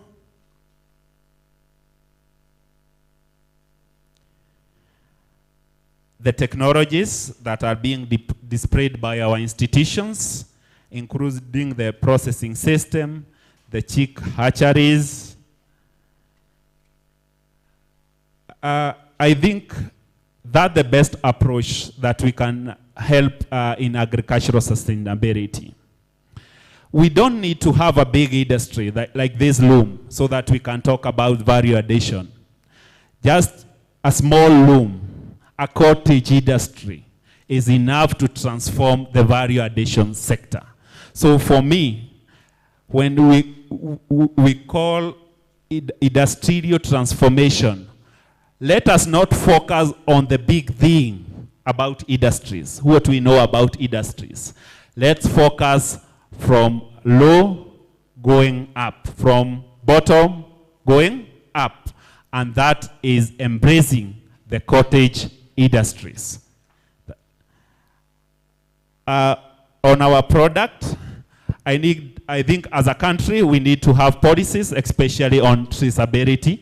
And that's what most of the countries have done. Go to Netherlands, you cannot consume a product without knowing its traceability. So as a country, we need to have policies so that we can have traceability aspect, because this will affect our health. And by affecting our health, then socially and economically, we will be viable. And that's what we are calling sustainable agriculture. Another thing is that we need to embrace the organic farming. We don't need to use the chemicals. Or when we are using the chemicals, we are using them in low composition. So let us also embrace the issue to do with organic farming. I'm so happy because as a country, we are ranked about number 3 in Africa among the countries that have been able to embrace organic farming. You will realize that more than 16,000 farms in Kenya have also been registered as organic farms. So at least as a country, we have seen this, and we are moving in a right direction. Maybe the last one on the government, the issue to do with fake fertilizers. I think these are a very big problem when it comes to food security. Because not only fake fertilizers, this year and last year, we as country, we were faced by acute shortage of seed. Call it maize, hybrid maize such as 6213. They were fake, some of them were fake. The supply was very low. So I think we need to address the issue of seed and the soil fertility so that we can be able to address the issue to do with food security. We as Carlo, what have we done? We have been able to do soil mapping in the whole country. And we have been able to classify those soils so that we can be able to help the farmers on the type of crops that they can be able to grow in their region. So that's what we have been able to do, soil mapping. I think that's all. Thank you so much. Let's give a hand of applause, please. Let's appreciate. Thank you very much. Thank you very much. The story of agriculture and particularly sustainable agriculture is not a story of ours. You agree with me? It is a story that can continue and continue. The conversation is long. So allow me to stop at that particular point and take this opportunity to thank Zachary so much for spending time with us and taking us through and giving us the insight of this sustainable agriculture. I would want to take back the baton to Dr. Bugwa to continue. Thank you very much. As you do that, please, within 1 minute before I arrive there, tell the audience how you are doing in agriculture in Nyandarua, including the student exchange program. Okay, I know he is geared to the students, to UK, and other projects that we are doing. We have done value addition of Irish potatoes. We have added value by fortifying using amaranthus and stinking nettle. We are currently carrying out another project through the coordination of our director, R&DI. This is biopesticide in control of pests in Irish potatoes using Mexican marigold and the hot chili. And very soon we are going to come up with a pesticide that is environmentally friendly. And lastly, in agriculture, we are very lucky. We have had a government, Kenya government to UK government program where if you enroll in agriculture and you could be a lucky person to get to UK for seasonal jobs, where they have said that there are people who have worked for the last 10 years on those seasonal jobs every year to UK for 6 months and back, and they have been recalled again every other year like that. So it is a very, I would say, an advantage to Nyandarua National Polytechnic and a very important activity that I would urge all students, because others are coming not only for agriculture. Allow me to say that. I'm sure others are coming for other countries, and you need to have yourself a passport ready to engage in that activity. Remember, luck finds a prepared mind. Thank you very much.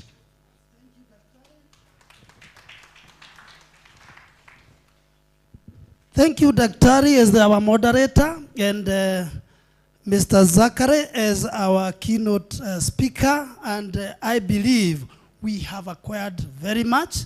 Why don't we have an applause for them by giving the Kano-style claps, 3 of them. And I will say 1, 2, 3, we start at 3. 1, 2, 3, 1, 2, 3, 1, okay. I have said the Kano-style, right? So when at the stay of 3, we clap 1, 2, 3, 1, 3 times. 1, 2, 3. Asante, Bwana Zachary.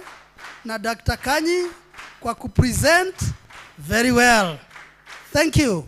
Thank you. At this point, we are a bit behind time.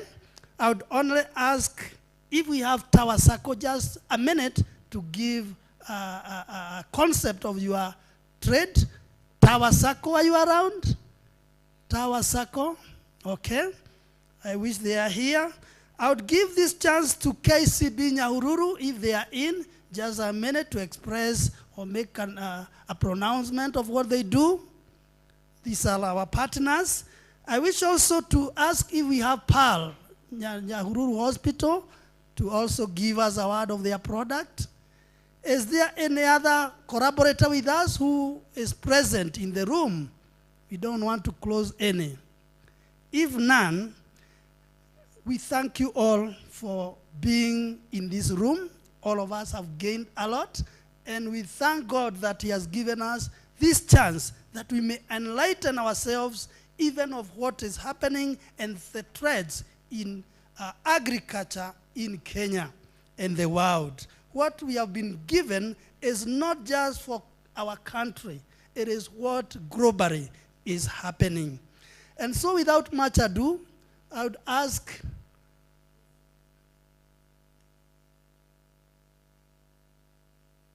yes, Tawasako. Is that so? Please come and just within 1 minute tell us of what you do and what you engage us in as a collaborator or a partner. Karibu sana. You can introduce yourself, sir. Good morning. I'm Michael Kamau from Tawasako, Nyahururu branch. So Tawasako, I know it is not new because it is started here in Nyandarua County back in 1976. But it started as Nyandarua Teachers Sako. But in 2011, we had to rebrand so that we can incorporate all members of the society. And we have grown because currently we have 28 branches from Mombasa County, Nairobi County, Kiambu County, Nakuru, Laikipia, Nyandarua, and Samburu County. And we have a new branch in Narok County. And we have over 240,000 members. And Tawasako, in terms of asset base, we have 24 billion, which we have not borrowed from outside, still from our members. So it is a stable circle. We have been giving our members good returns. For the share deposits, we have been giving them for the last 5 years with 13%. And for share capital, 20%.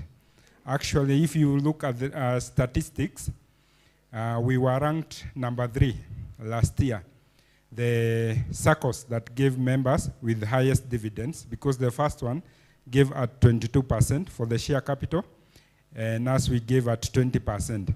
So Tawasako, it is among the circles that are fast growing in Kenya. So to be a member, you just need to open an account with us. There are 2 accounts. If you are a business person, you open with 500 shillings. If you are salaried, you open with 1,000. Then we have savings. This is withdrawable account. And then we have share deposits where you can be saving so that we can be able to give you loans and returns that I have said for the dividends, for the share capital. Now, about our loans, we have various types of loans. We have mortgages. We can give you up to 10 years with interest rates of 14%, which is reduced in balance. And of course, we have asset finances that we can give you for up to 5 years with interest rate of 10%. So Tawasako, I can say we have friendly rates of interest. So I would urge us maybe to come and open an account with us, start saving. Because we usually say in the circle, you have to save first so that we can give you credit. Sindio? Yeah, so we encourage you to save. And there are many accounts that you can save with us. We have stopgap whereby you can be saving whatever you have. Then after retirement, you can be able to access it. And then we will be giving you returns at an interest rate of 12%. We also have Sacco Junior. We have kids. We can open account for them so that we can be saving. And also we'll be giving you returns every year. From 20,000 and above, we can give you at an interest rate of 12%. So Tower Sacco, I just welcome you. We have a tent here outside. You can come and learn more about us. Thank you. Thank you, Tower Sacco. Tower Sacco, a basket for all your financial needs. Thank you. I was just informed that Equity Bank has just come. Just a minute. We are behind schedule. Just a minute, sir. Thank you. Welcome. Introduce yourself. Okay, good morning. My name is Gilbert Kibet from Equity Bank, Nyahururu branch. We are privileged to be here. Maybe I'll just say briefly about some of the products that we have. But generally, I think when you come to the bank, there's no product or service that we may not be able to give you. From all our accounts, opening an account is free and you can withdraw up to zero. We have junior member, we have the salary accounts, we have savings accounts which earn interest. We also have maybe for company accounts, current accounts, and other products that we have the custodial, that is the CDS accounts. Maybe when you want to buy shares, we support you to buy and sell shares. And on the part of loans, we have very many types of loans. We have the salary loans, we have the biashara loans, we have loans for agriculture, asset financing, mortgages. For mortgages, we give up to 15 years. And our rates are favorable depending on the product that you want. And on the salary side, we give up to a loan of up to 96 months. And for asset financing, we finance up to 95%. So for whatever asset that you may need, you can just come to the bank. We also do insurance for us who have businesses, for us who have motor vehicles, even buildings. We give insurance at a very good rate. And also for the ones who have vehicles, sometimes you may find that you want an insurance cover and you don't have the finance to pay maybe for a comprehensive cover because it's expensive. What we do to support our customers, we can pay for you the cover, you get the cover, and then you pay us in installments of up to 10 months. And we also have the medical covers. Apart from, we know majority of us, maybe for the ones who have NHIF, you can have an additional medical cover so that you can access the medical issues at any at most of the private hospitals. Yeah, so those are some of the products that we have, though we have so many. We have a tent here, we have brochures, you can come for them. Yeah, thank you. Thank you. I've seen the slogan. What is your slogan? I've seen the slogan for Tower. What is your slogan? I can't read. We are listening, caring partner. Okay. Thank you. You are listening, caring partner. Thank you, our partners. I hope I've not left any other partner out. Please, Madam Itegi Mombi, please pray for our tea as we break. You can come here. As we go for the tea break, we ask our guests, just wherever we had our tea yesterday, we go and get the tea, and the principals join our council, and the others, please, as it was yesterday, let us do it. Now is 7 minutes to 11. Let's be back by 11:20 for the next session, please. Thank you very much. Karibuni. Let's pray. Father, in the name of Jesus, we come before you this precious morning. We say thank you, Lord, for this far that you've brought us. Thank you, Lord, for giving us this particular opportunity. We thank you also, Lord, for good health. We thank you so much for this far that the program has gone. And as we are about to leave to take our tea, as well as a snack with it. We pray that you may bless it, oh dear Lord, and may it be of use. And even for those who don't have, we pray that you may bless them. We also pray for a good returning and to our program as well. Continue being with each one of us, and we give you all the glory and we give you all the thanks. And it's a humble prayer do offer in Jesus' name. Thank you. We can have the break. Not even now, exhibitions are out there. We can still go and observe what is happening. We have skills competition. We are now leaving. Please allow our council and our guests to leave, and then we shall follow them. As they go and as we go, we have exhibitions which are still going on. We have the skills competition which is still going on. Please, our council, we are waiting as you leave. Okay. And also our guests.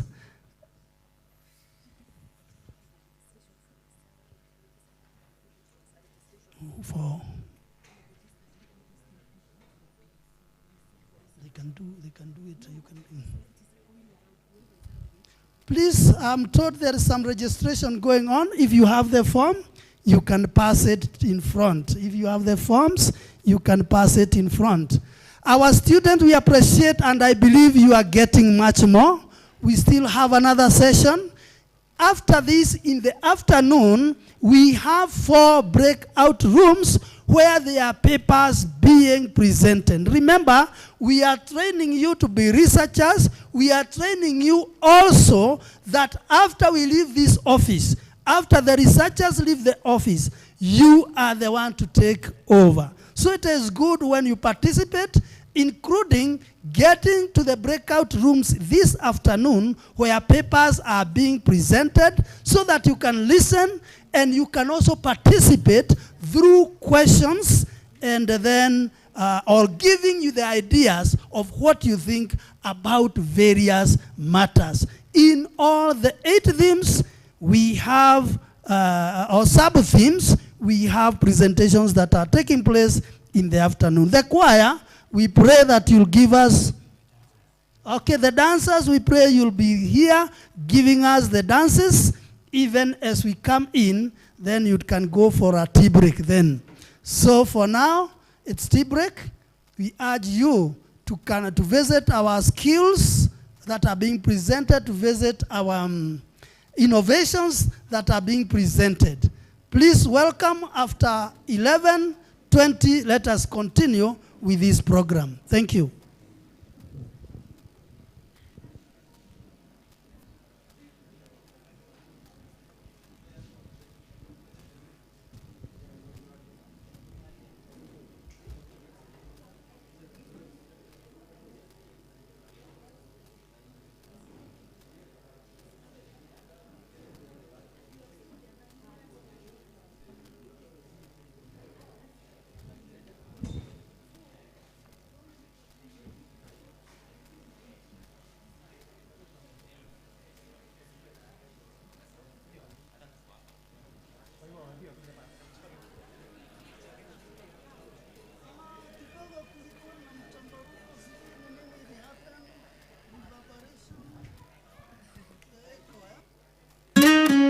Yesu Mwokozi, jina lako lainuliwa milele. Nashukuru pumzi yako ni ya thamani. Uliumba akili, mwili na roho yangu pia. Katika neema yako nipo salama sana. Uibariki Kenya, nchi ya upendo. Ibariki Nyandarua na ufanisi wa ajabu kwa watafiti na wavumbuzi.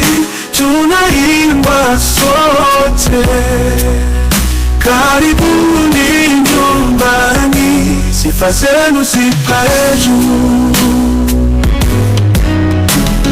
Chuo cha ufundi cha Nyandarua ni mwangaza, kituo cha maarifa kikiwa na utulivu. Mahali hapa pa kujifunza, tunapata mwelekeo tukiwa tumeongozwa na nuru yako kila siku. Ibariki Kenya, nchi ya upendo. Ibariki Nyandarua na ufanisi wa ajabu kwa watafiti na wavumbuzi. We can have very distinct teaching methods that are very effective in retaining women or female trainees in STEM courses. Would we advocate for any training or teaching methods to make them to make the STEM courses more interesting, to make our female students feel that I can become an engineer, I can do building and civil engineering, I can do applied sciences in TVET institutions? Can we have any suggestions of a particular way on how we can be able to retain our female trainees? Okay, thank you. Yeah, just as I had said earlier that now we have a new system, that is the CBET, and we are still in the process of developing the OS, and this is where we have the industry coming in, and they are the ones who know what is the needs that the industry are. This is where now we need to come together and see what has been happening in the industry, so that as they develop the OS, that is the occupation standards, they can be able to tell us, previously this is what has been happening, or for enhancement of more female trainees to excel in these STEM courses, this is what needs to be done. I had also talked about the female trainers being fewer, and this is where maybe a recommendation to the Ministry of Education, we also come back now to the retooling, because when we started, we did a lot of, or most of us were retooled, so that we can see how we can develop or we can implement the CBET. So this is a new area. We can also recommend to the Ministry of Education so that the trainers can be retooled and on the areas on how it can be improved, so that we have more female trainees excelling in their STEM courses. Thank you. Today, if I attend a class and there's a female trainee in the engineering class, and the student has come with her makeup, with her hair long, with her heels, and this female trainee is enrolled in the Department of Engineering, are there support services that you would recommend to our TVET institutions to help this young girl retain her, you know, her other part of status as she pursues the STEM courses? Because to some extent we have had scenarios where some come and leave because maybe they felt the environment is not really taking care of that other social part. So what support system would you recommend to our, just even at the ground level, the departments, the institutions, now leave alone the government, where we are, what would you have to have a support system to our female trainees who are taking STEM courses? Thank you.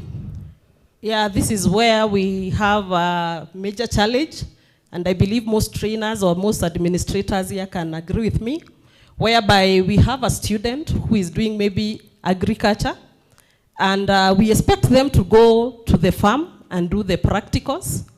So, as you are explaining, we look at their attire, we look at their maybe very long nails, which are good for them, because that is how they define beauty. Trainees come, we normally orient them when, in terms of now the department or the courses they have come to do, whereby we tell them in this course or in this subject, this is how, or these are now like the PPEs, for example, in the engineering labs or in the workshops, so that they are able to know there's a way one is expected to conduct himself or herself in the workshop.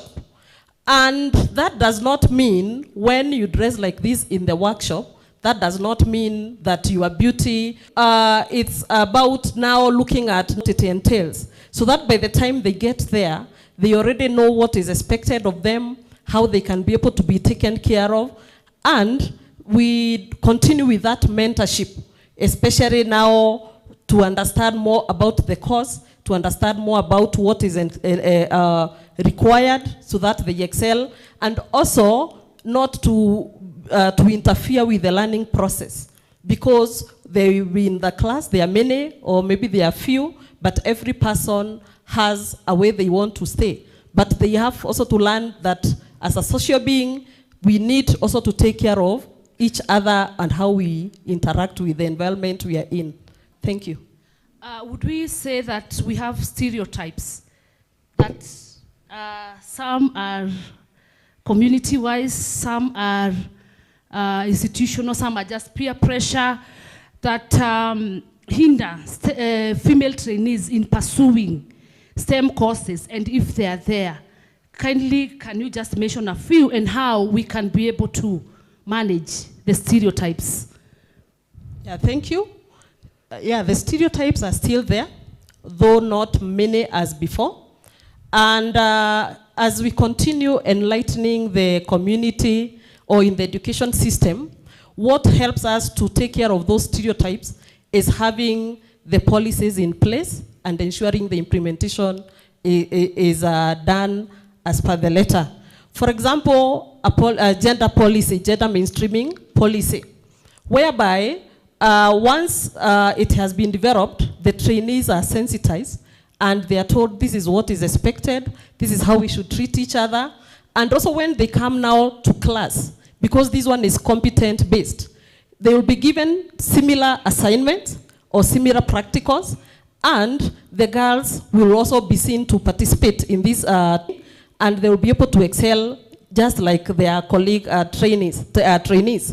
And I can give an example where I work at Kiambu National Polytechnic. We have a class of quantity survey. It's a class we admitted in 2022. We admitted 58 students or trainees. Out of 58, we have 38 females compared to 20 male trainees. And when it comes to the practicals, we see also the girls doing equally better like their colleagues. So what the narrative which we should push is not about just saying boys are better than girls or girls can do this, but now exposing them to this kind of practical-based or competent-based education, and we see whether they are able to excel, and then we can be able to see from now the point of view, from now the practical part, and they are able now to appreciate that. Thank you. Thank you very much. Thank you for mentioning about the policy, the gender policy. The gender policy, kindly, if I may note, advocates for both the boy child and the girl child. But now we also maybe have this weighted policy, which is specifically promoting STEM courses. And what else can the government do in terms of policy and advocacy, in terms of promoting female trainees in enrolling into STEM courses? Okay, thank you. One thing about our country, Kenya, we have very good policies. And I think sometimes back, we were told that there's a country which came to benchmark with us because there's a paper which was written in the country. And when they came, they wanted to understand who wrote this policy or where it came from and so on. So I want to say that, I would like to say that the policies are there, but now when it comes to the implementation, that is where now the challenge is. And if each institution can implement these policies, and if the students or the trainees can also be involved, and especially in development of some of these policies, because they can share from their own experience. This is what is happening in class. This is what is happening when we go for practicals and all that. So that it can be included in these policies. Because when they are part and parcel of now the policy development, in terms of implementation, they already know what is expected of us. This is how we will be able to do things. Still on the implementation, we also, if we can also be having the systems of reporting, there are some things we report in the PC, also when it comes to the STEM.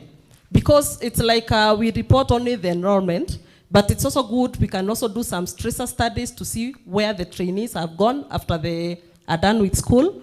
All we can also be able to follow also their progress, because we also have found some dropping off because of some of these things we are talking about, maybe stereotyping or other barriers I mentioned earlier. So when it comes to the policies, it all has to recall all the stakeholders so that we implement and we be able to do the evaluation to see what is making things not work and what can be improved. Thank you. When you look at our media, especially when we have the heavy duty roles, you will always find a man is the one that is appearing on the screen. When we have these hard labor tasks, you will always find a man that too much of that awareness. When you sometimes you also look at our maybe brochures and what have you. How can we help these female trainees also, to have the self-belief that they are equally able to perform, just even from the families where they're coming from the community where we engage, and even from the TVET institutions. How can we help the female trainees also have self-belief in enrolling and pursuing STEM courses? Okay, thank you. I would refer to what the speaker of yesterday, Professor Kisilu Kitainge, TVET CDEC CEO.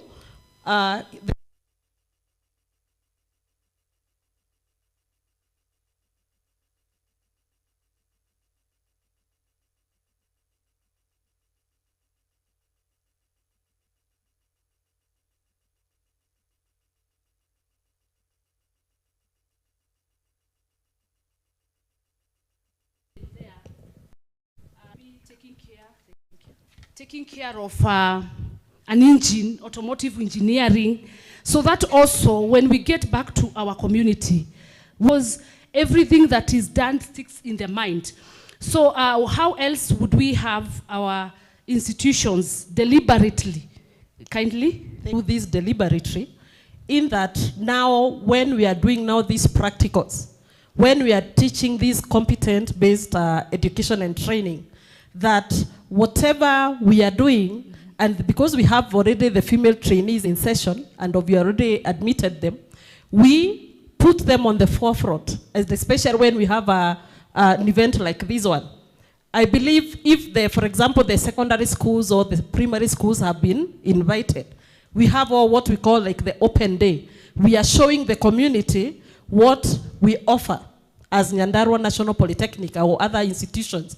And then when they come, we have now the female trainees now showcasing what they learn, how they fix things. And now with that perception, the word will go back to the community that also girls can be able to do this better. And we are not just talking about the girls or the female trainees. We also have other STEM courses, which are also dominated by the girls, especially when it comes to applied sciences. Last year, during the inaugural conference, the paper I presented was on the barriers. And we found that, like in our institution, the applied science department has more female students compared to male students. Also, we have those ones in the food technology or baking technology or some other technological courses, even ICT. So that also the boy child or the male trainee is not left out feeling like we are talking more of girls, and now we are forgetting them. So we also need to bring them on board so that we also help them to understand and appreciate that all courses can be pursued by any gender. Thank you. Thank you. What are the future directions or the future emerging trends in the workplaces, in the work, in terms of women pursuing STEM courses?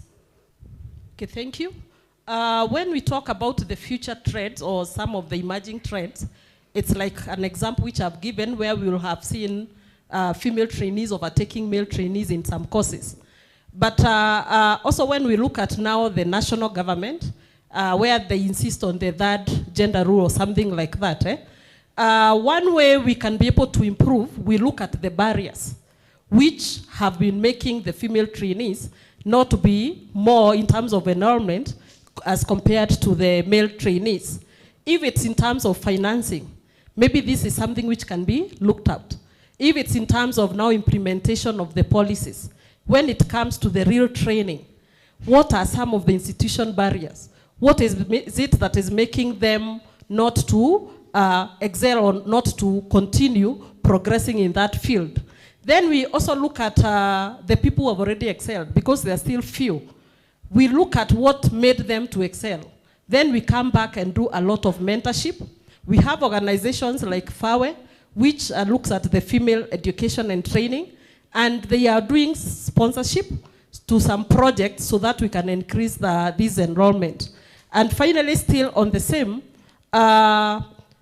we do also what we call the question you had asked earlier about showing the community, or it has to start from lower level, from the primary to secondary, or now to the level where we are. Because also the way we interpret these STEM courses, mathematics,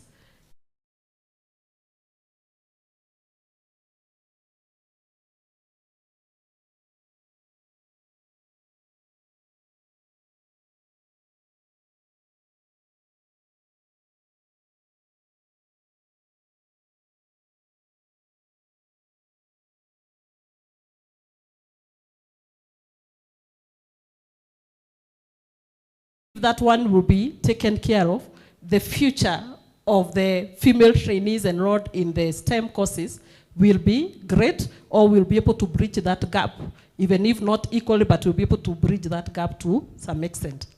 Thank you. I also want to engage you, Daktari, because you are a specialist in matters mental health.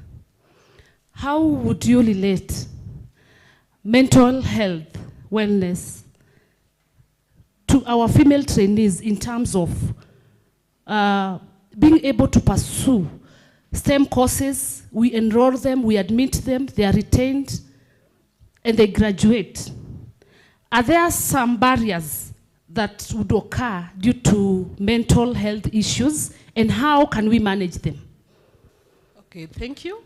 Yeah, I'm also in mental health. And when we talk about mental health, normally we look at what one is faced with, and if you are able to respond appropriately to that. Meaning we have normal life stresses, or we encounter challenges in our day-to-day life activities. But what happens if we are not able to cope with the challenges and come up with ways of now managing that stress? That is what happens, or that is why we say somebody has a mental health issue or mental health challenges. When we come to the STEM courses, mental health cuts across. It's not just only for the girls. It also cuts across to the male trainees, or even us, the adults. But we look at what is making, or the challenges facing these female trainees when now they are in the STEM courses, or what is making them not to be retained in these courses. So here we deal with it case by case, but what we can advocate for is that every institution we have guidance and counseling department, but we have also realized that most of the guidance and counseling coordinators, probably they have not gone through the training to get the skills and the knowledge on how to handle some of these cases. Because some of the cases also originate from home because of the dysfunctional families, or some of the cases may be about, or they are not able to cope now with the demands with it. So guidance and counseling here comes handy, so that we can be able to talk to them and be able to help them navigate on how to handle these issues. And still on the mental health, our trainees are also engaging with substance and drug abuse. And you know, in this era where we are advocating for science and STI, science, technology and innovation, if I'm not mentally stable, if I'm not, my mind has been altered, the way it's functioning because of now the use of alcohol and drug abuse, I'll not be able to excel. I'll not be able even to concentrate and all that. And this is whereby now a lot of mentorship needs to be given to these trainees so that they understand whatever they are taking can also have an impact on what they are taking in class or what they expected to give out now when they get out of the college or when they are getting out of now this training. It's a challenge which is there, but I believe the institutions are coming up with solutions on how they can be able to take care of it. Yes, thank you very much, because also our female trainees will be able to benefit from the guidance and counseling as they pursue their STEM courses. Are there some global collaborations that our TVET institutions in Kenya or in Kenya can be able to partner for support in STEM courses for our female trainees? Yeah, there have been some, there's to some extent, there is global collaborations with some organizations, although not now government to government, but especially the non-government organizations which have come across, like FAWE had given an example. They identify the gaps or what needs to be done to help the girl child or the female trainees excel in TVET training or the CBET training. But I would also request or maybe recommend to the institutions, because we have the research department in every institution, we identify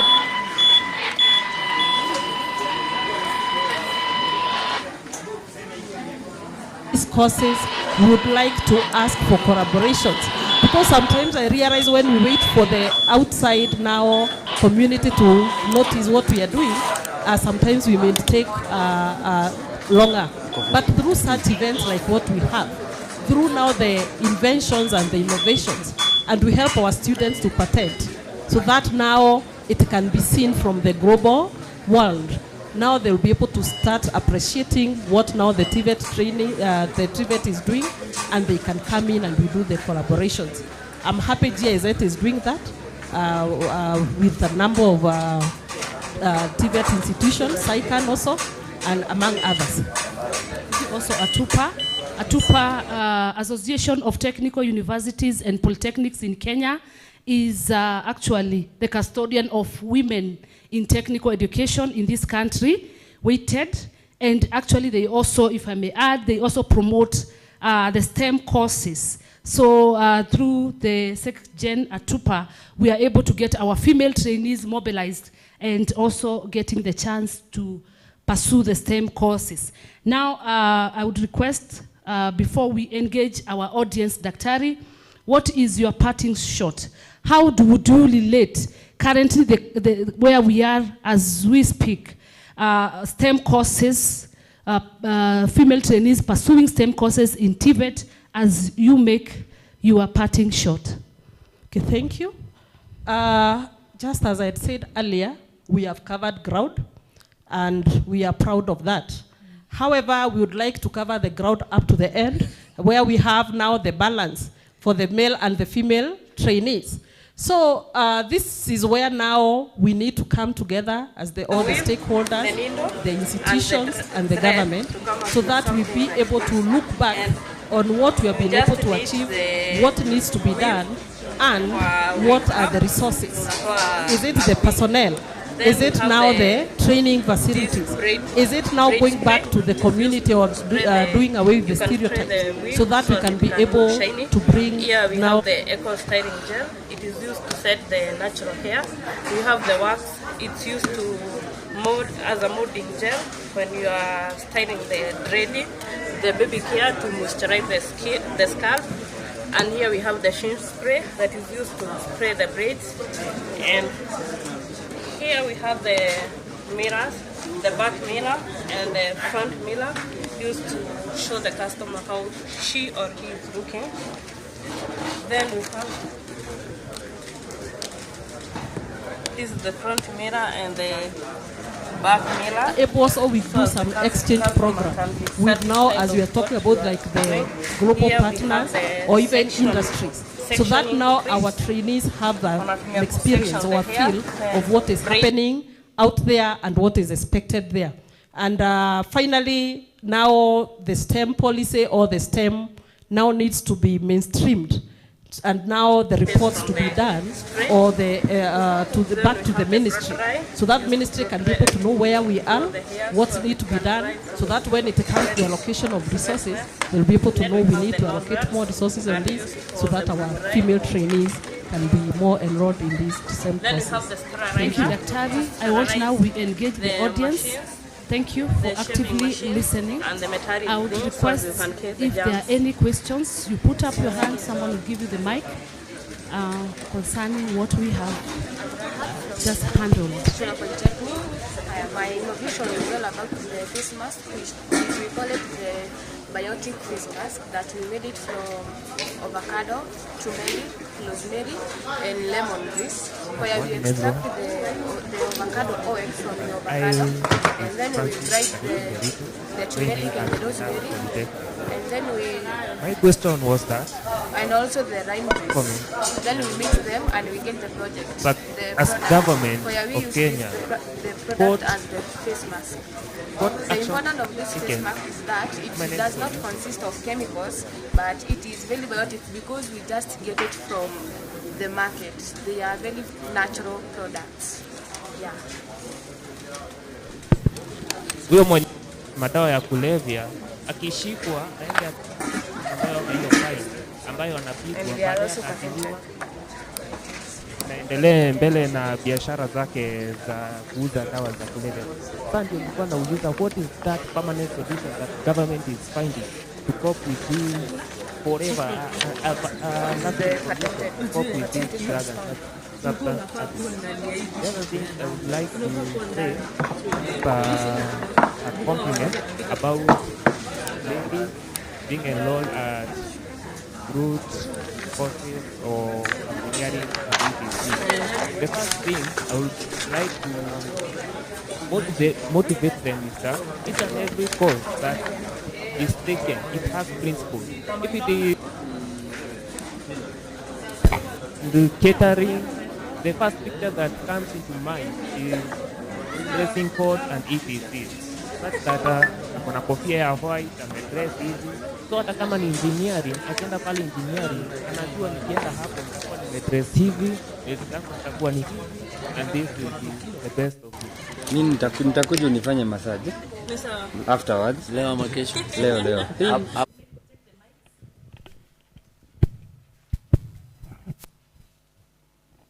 Thank you very much, Daktari, for the good presentation. I have some contribution to make at the end.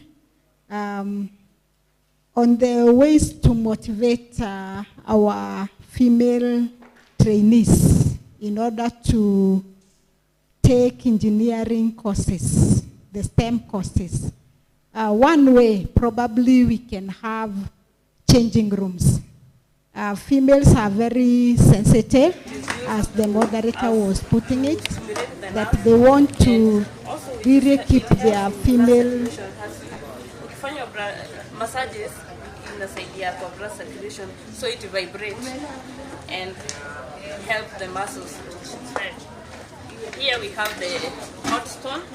We have a type of massage that is called hot stone massage, and these are the spoons. These are the nozzle for the area. Then after that, we can still change when going home. So they embrace it more. So that is a recommendation to many of our institutions, and we are undertaking that. Then on the other issue, one of the reasons why female trainees drop out, even the few that register, there is that element of early pregnancy, whereby now the parents feel that this girl or this female student have failed the family. So there is need to really mentor our female trainees so that at least they abstain until the right time so that they are able to concentrate on their studies and finish. Then for those ones who, by the way, get babies, the colleges, the TVET colleges nowadays, they have been advised to have child care facilities Then through partners. The chakras, you press them at the vertebral column. Then you need require for the color processing. Then here we have the facial steamer. This is used in the facial treatment. Here we have the grass. This is where you put the water. It heats and then the vapor comes out from here. It helps. Tom, I'm writing a book, probably in engineering. I may concentrate so much in the use of he, the word he. So when I'm there on the bookshops and I pick a book which is addressing a he, then I'll feel that it is not mine. I'll go choosing another book. So probably they can use language which is friendly and inclusive to both female and males as well, because there is no gender that we want to be left out. So some of the wordings that we can use, instead of using a policeman, a policewoman, we can use a police officer, which is more inclusive. So then also I think we need more, this is a question, because we know that our female are more oriented into courses like secretarial, hospitality. I don't know if at all there is a criteria which the government can have, or a policy by the government to make sure that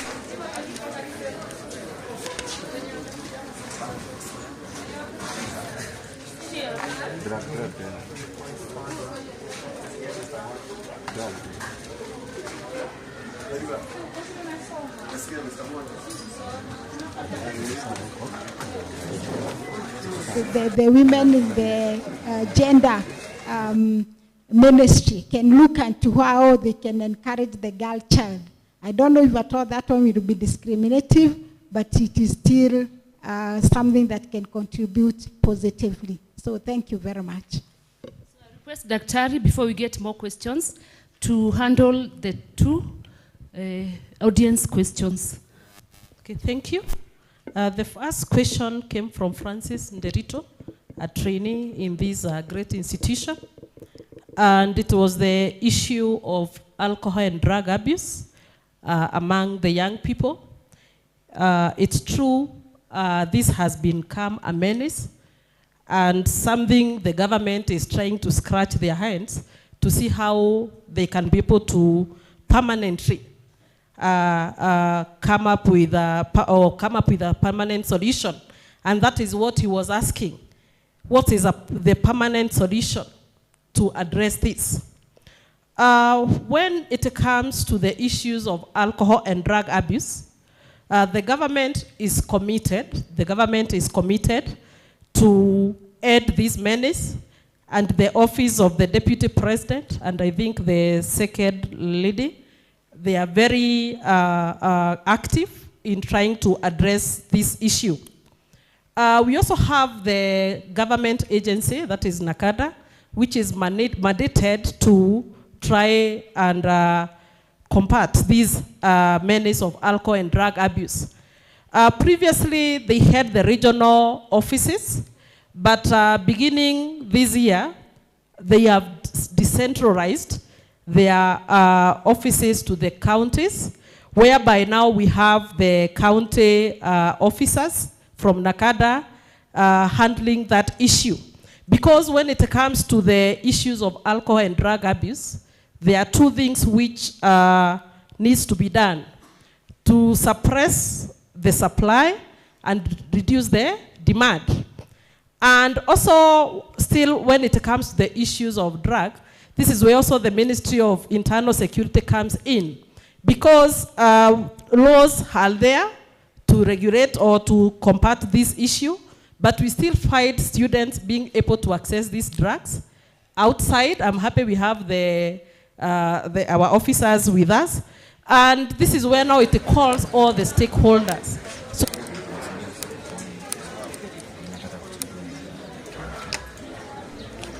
because sometimes we arrest the middlemen, yeah? Who are the main suppliers of this? How do these drugs get to the country? And then when we come to our great institutions, because if we are not doing it out there, like now we are here in Nyandarua, what are the programs we have for our students so that we engage them? Because we have also realized that our students, if they are not well engaged, if there are no activities to engage them, they'll find themselves out there being made to engage in some activities which will drive them to abusing the alcohol and drug abuse. One of the things as an institution can do is having what we call the drug abuse policy. And in the development of this policy, if it is not there, let's have the trainees, let's have the trainers contributing in the development.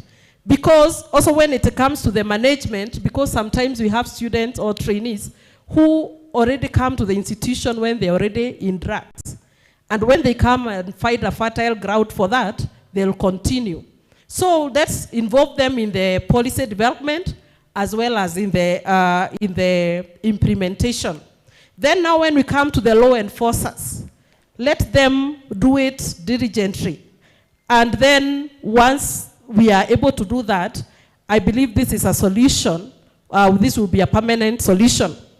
And still we continue with the mentorship to the young people. We continue talking through the guidance and counseling office so that the young people need to understand. In this case, it is our enforcement, and we have now the sand, cement, and ballast ratio in this case. So this structure has come up from this homework. It is used in various places. It can be used in the marketing, temporary demarcating houses, and also it can be used as a gabions instead of using the ordinary gabions which we used to use there before. And again, in this case, we can use it as a retaining wall. We're constructing the excavated roads. We're constructing the macadam's road. So this is the innovation in this case. We have just decided to come up with a very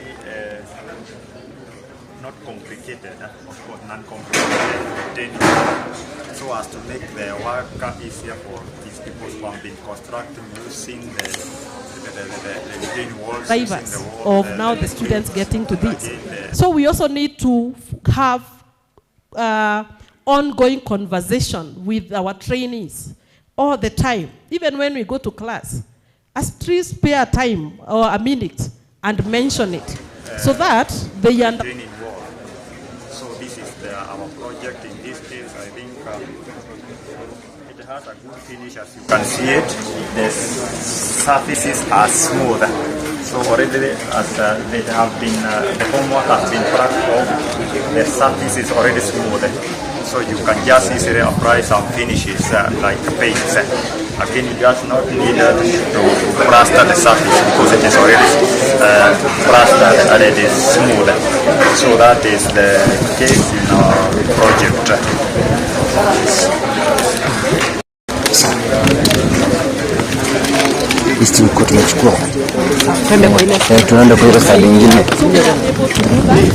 But we keep on mentoring, as you have said, because sometimes they fall into these temptations, for lack of a better word. Not that we don't talk to them. Let us not tire, but we keep on talking to them. Finally, you have talked about, the question was the female-oriented course, whereby you are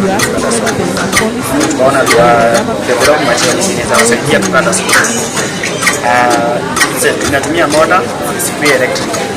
Inatumia motor mingi, inatumia 5 volts. Na hawana pia motor, so haitatumia, hautakuwa na cost ya kutumia stima. Inaweza kata hata sukuma in large scale, then unaweza adjust size ya sukuma yenye unataka kukata kutumia hizi screws. Unaziona? Kama unataka kadogo, kama unataka ya nyama na screw kidogo, unakata design.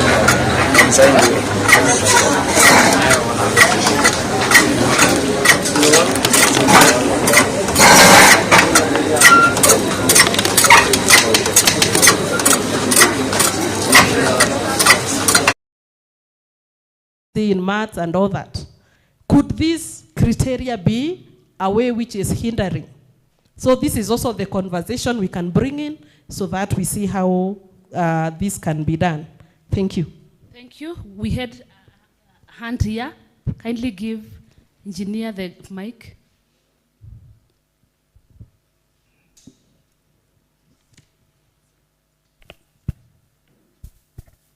Thank you. Thank you very much, Dr. Wanjik, Virginia. By the way, it is very interesting. I can see they have not been sleeping in the polling because some of the issues you have brought up, we have been dealing with them some time back. And I wish I had also prepared well because some of them we had the solutions, like streaming gender in semester, you know what is going on there.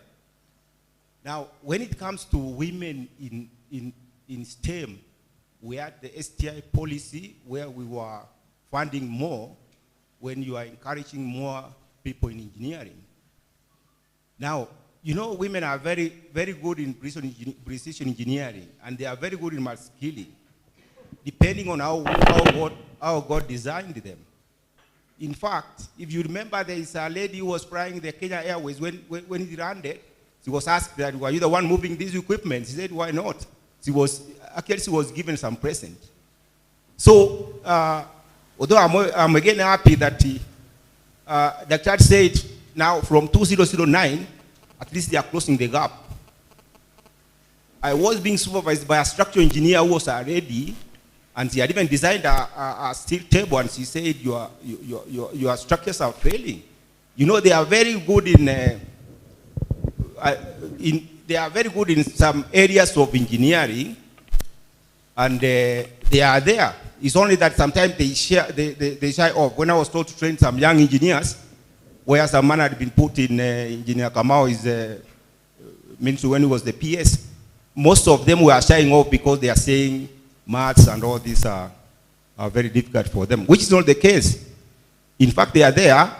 The only problem, again, is that in the construction industry, because of their makeup and dressing, as just the student has said, sometimes they become a risk to accidents. You see a lady dressed with a makeup, and she's maybe supervising a floor in the second floor, and you find maybe the guys are looking at her, and the machine or the forklift lands on their head. That has happened. And remember, in our construction industry, even by Chudley, they say that when you design for ladies a facility, you must do the heat equilibrium in such a way that the ventilation should be in such a way that there is breeze and also taking cognizance of their facility machine user interface. So they are there actually, and as you are saying, they are close, they might overtake them. By the way, we have also to be very careful. Even when you when you are talking of Muguka, they have not talked of the girls. You remember this whole issue. They are talking of the boys. So I've been imagining what the seat, but somebody answered to me that you see the boys are the ones having the seats. If the seats are spoiled, then there's nothing to be planted, something like that. But we should also be very careful on this gender. Remember, there is gender and sex assigned as by God. So there are also areas where women are many than men, and also the facilities designed. You know, in the occupational health requirements, women are they are not supposed to stand for too long. They must have a place where they go for some time and then continue. By the way, because I may take quite, because it's like I didn't prepare. I wish I'd also been, I'd seen those areas. Because it may also boil back to mixed schools. Are you encouraging mixed schools? Because when I went to school, I was in a school where ladies were in a different place, but we were in the same school, but we were taking a different place. In fact, that's why I ended up not being maybe a doctor, a medical doctor, because I didn't do biology, but as an engineer, I was very good in physics, which is also okay. But we should also look at, is it, they start, where do we encourage mixed schools, or we want girls' school, like when the school where I went now, it is Nakuru High, girls, and then girls separate, which was not the case. So we should also mix them. Because I remember in such an arrangement, a man works very hard not to be beaten by a lady, because if you are beaten by a lady, you hide your marks so that you are not looked down upon. So it makes boys to work hard.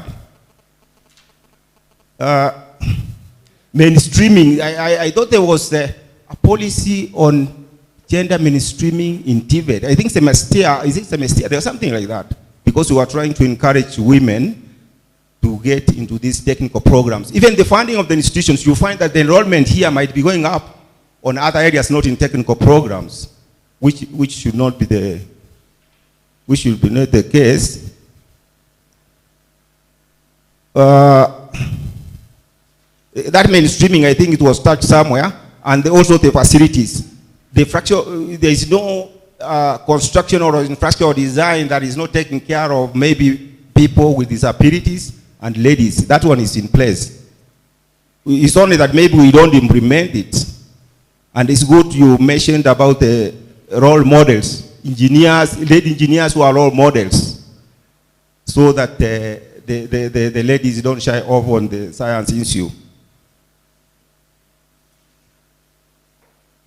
So as I've said, there are many issues I've noted down here, but let me stop there, because the question I'll ask is that will you encourage mixed secondary schools, and also where people interact, so that they don't get, when they get to an institution like this, they are shying off or something like that.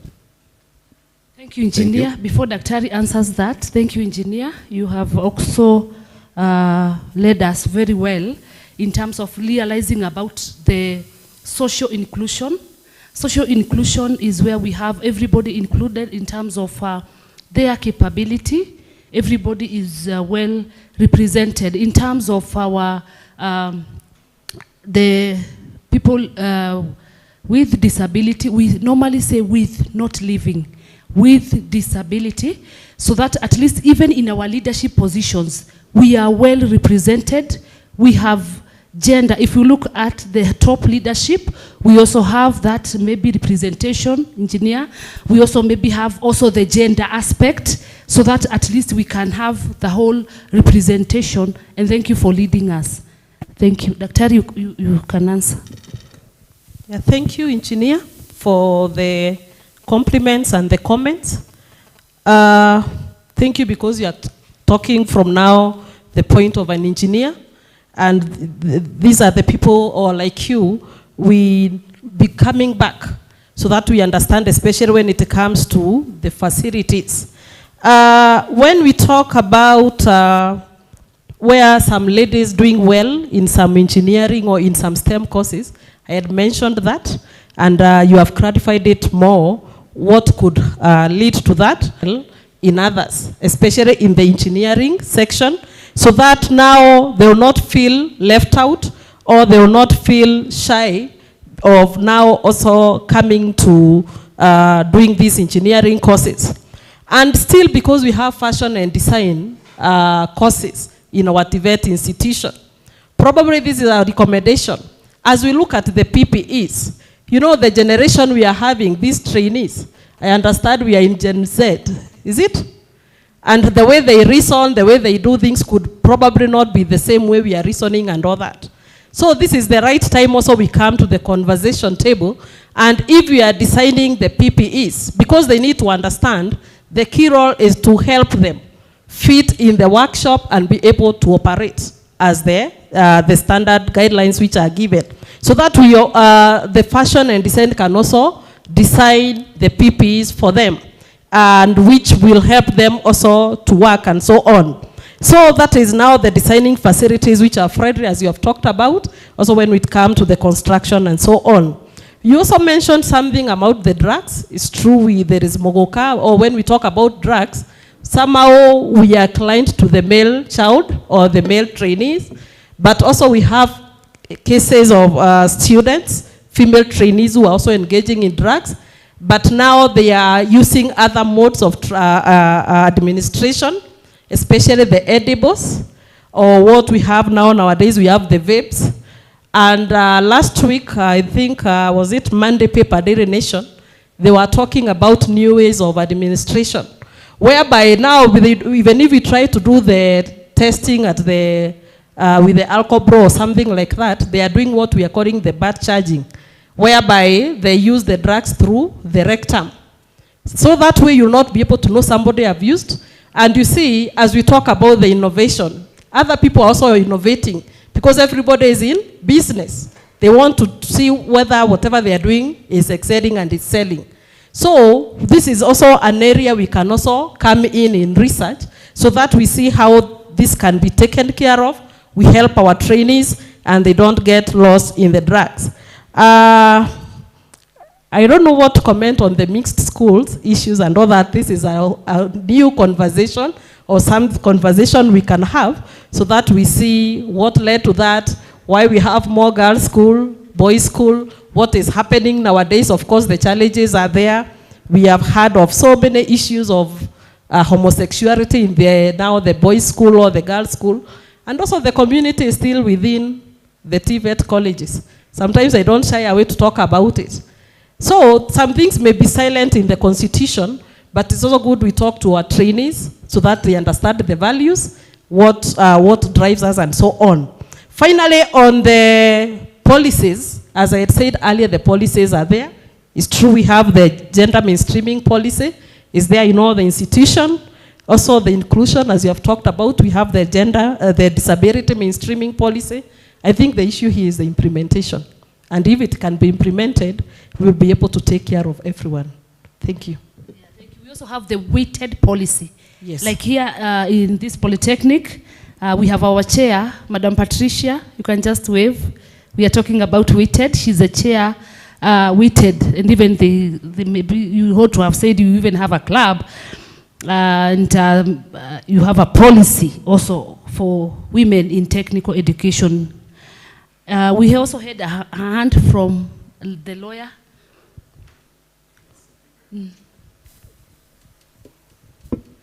Good afternoon. I will combine both comments and questions, and I'll also be touching on the issues that of discussion today on the female trainees, female here and there, as opposed to having a holistic approach to, something that touches across the board.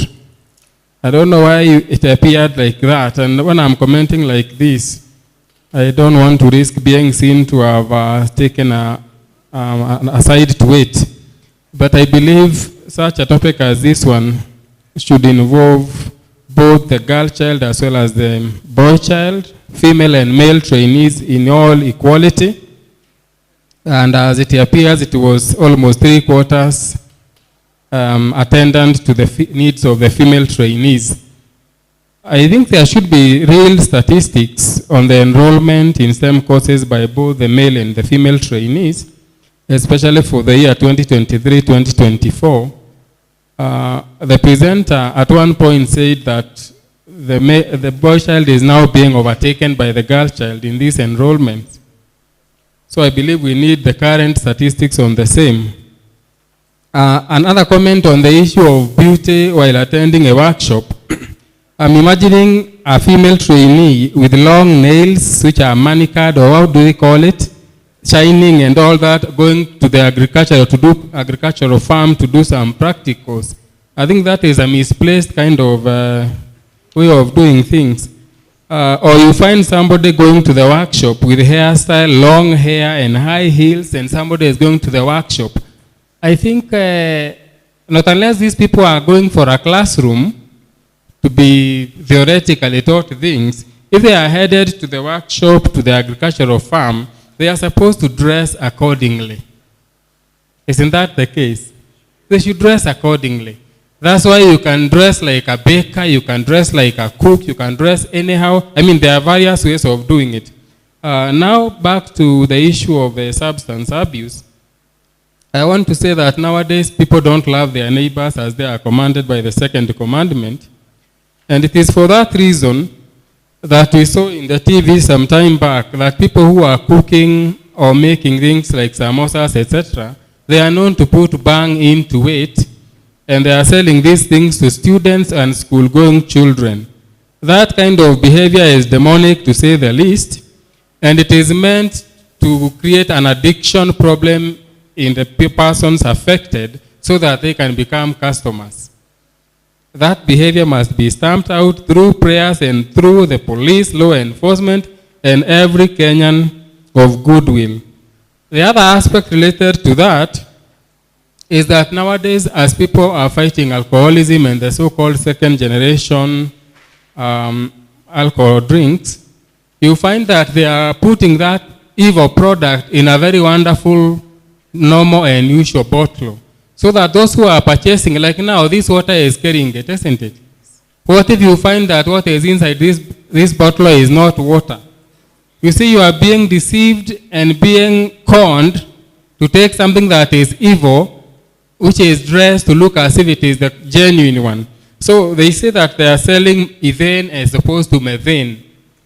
And I believe the law should be upgraded so that people who are engaging in such practices, which shows a lot of sadism, they are sadist kind of people, they should be punished with the heaviest punishment possible. The same also trend comes up when it comes to the sale of beers, the usual beer. Now, okay, I don't advocate for beer, but you find an innocent person from Getodaga Forest or Getodaga Village who has come to town and want to have a benefit of a soda or beer, and we hear that there are girls, not necessarily girls or maybe women, who have long nails, na wanaweka kamchele katika ile nails, alafu wanaangusha kwa soda, ama wanaangusha kwa beer, and then this person now becomes less human to the extent that anaweza kuporwa kila kitu. And the law is still based on the colonial kind of statutes that need to be amended so that such kind of scenarios may not occur. And worst of all, there are drugs that are sold over the counter which can be readily accessed by people. And these drugs can make sure that even a father, you know who a father is, a father who has gone to the bank to withdraw some money and he happens to meet this person who is of evil character, anamsalimiwa tu na anaambiwa uhoro waku iko namna gani, and the next thing that this father will remember is going to the church at Oljororok and giving out all the offerings to these people because the mind has been affected. There should be real checks and balances and supervision over what is sold in our counters. And in so doing, I believe we will be able to help our people and to help our nation. As I conclude on my comment, we should ask ourselves, why do people take drugs, especially in colleges? There was a time somebody had been caught with bang and was arraigned in the Nyahururu law courts. And when I saw the attitude of the fellow students, they were so kind of merciful and so empathetic, and they were saying, hatarudia tena, asaidiwe. Now the issue is, why engage in such in the first place? The other thing, when we were having some presentation during a certain day in the year, last year, so the presentation that was being conducted by students here, in my own estimation, it tended to tell students why suffer if you can have quick money here and there through drugs. Why wait for your mother to tell you hatuna kitu, or you wait for your father, wait next year when you can readily get it? I think everybody should have eyes opened. You should speak out. You should hear and speak it, so that the mentality of see no evil, hear no evil, and speak no evil should be a thing of the past. Finally, we need to actually have a new approach in tackling the drug menace. There should be a paradigm shift, which must involve all and sundry. because we need to have a generation. Imagine a generation that will not be able to sire children, a generation that will not be able to marry, a generation that will be of unsound mind, a generation that will not be able to raise a family. God forbid. Thank you.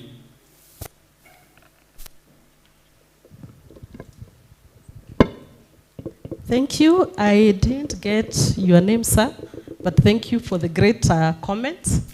I may not add more, especially the area of drugs.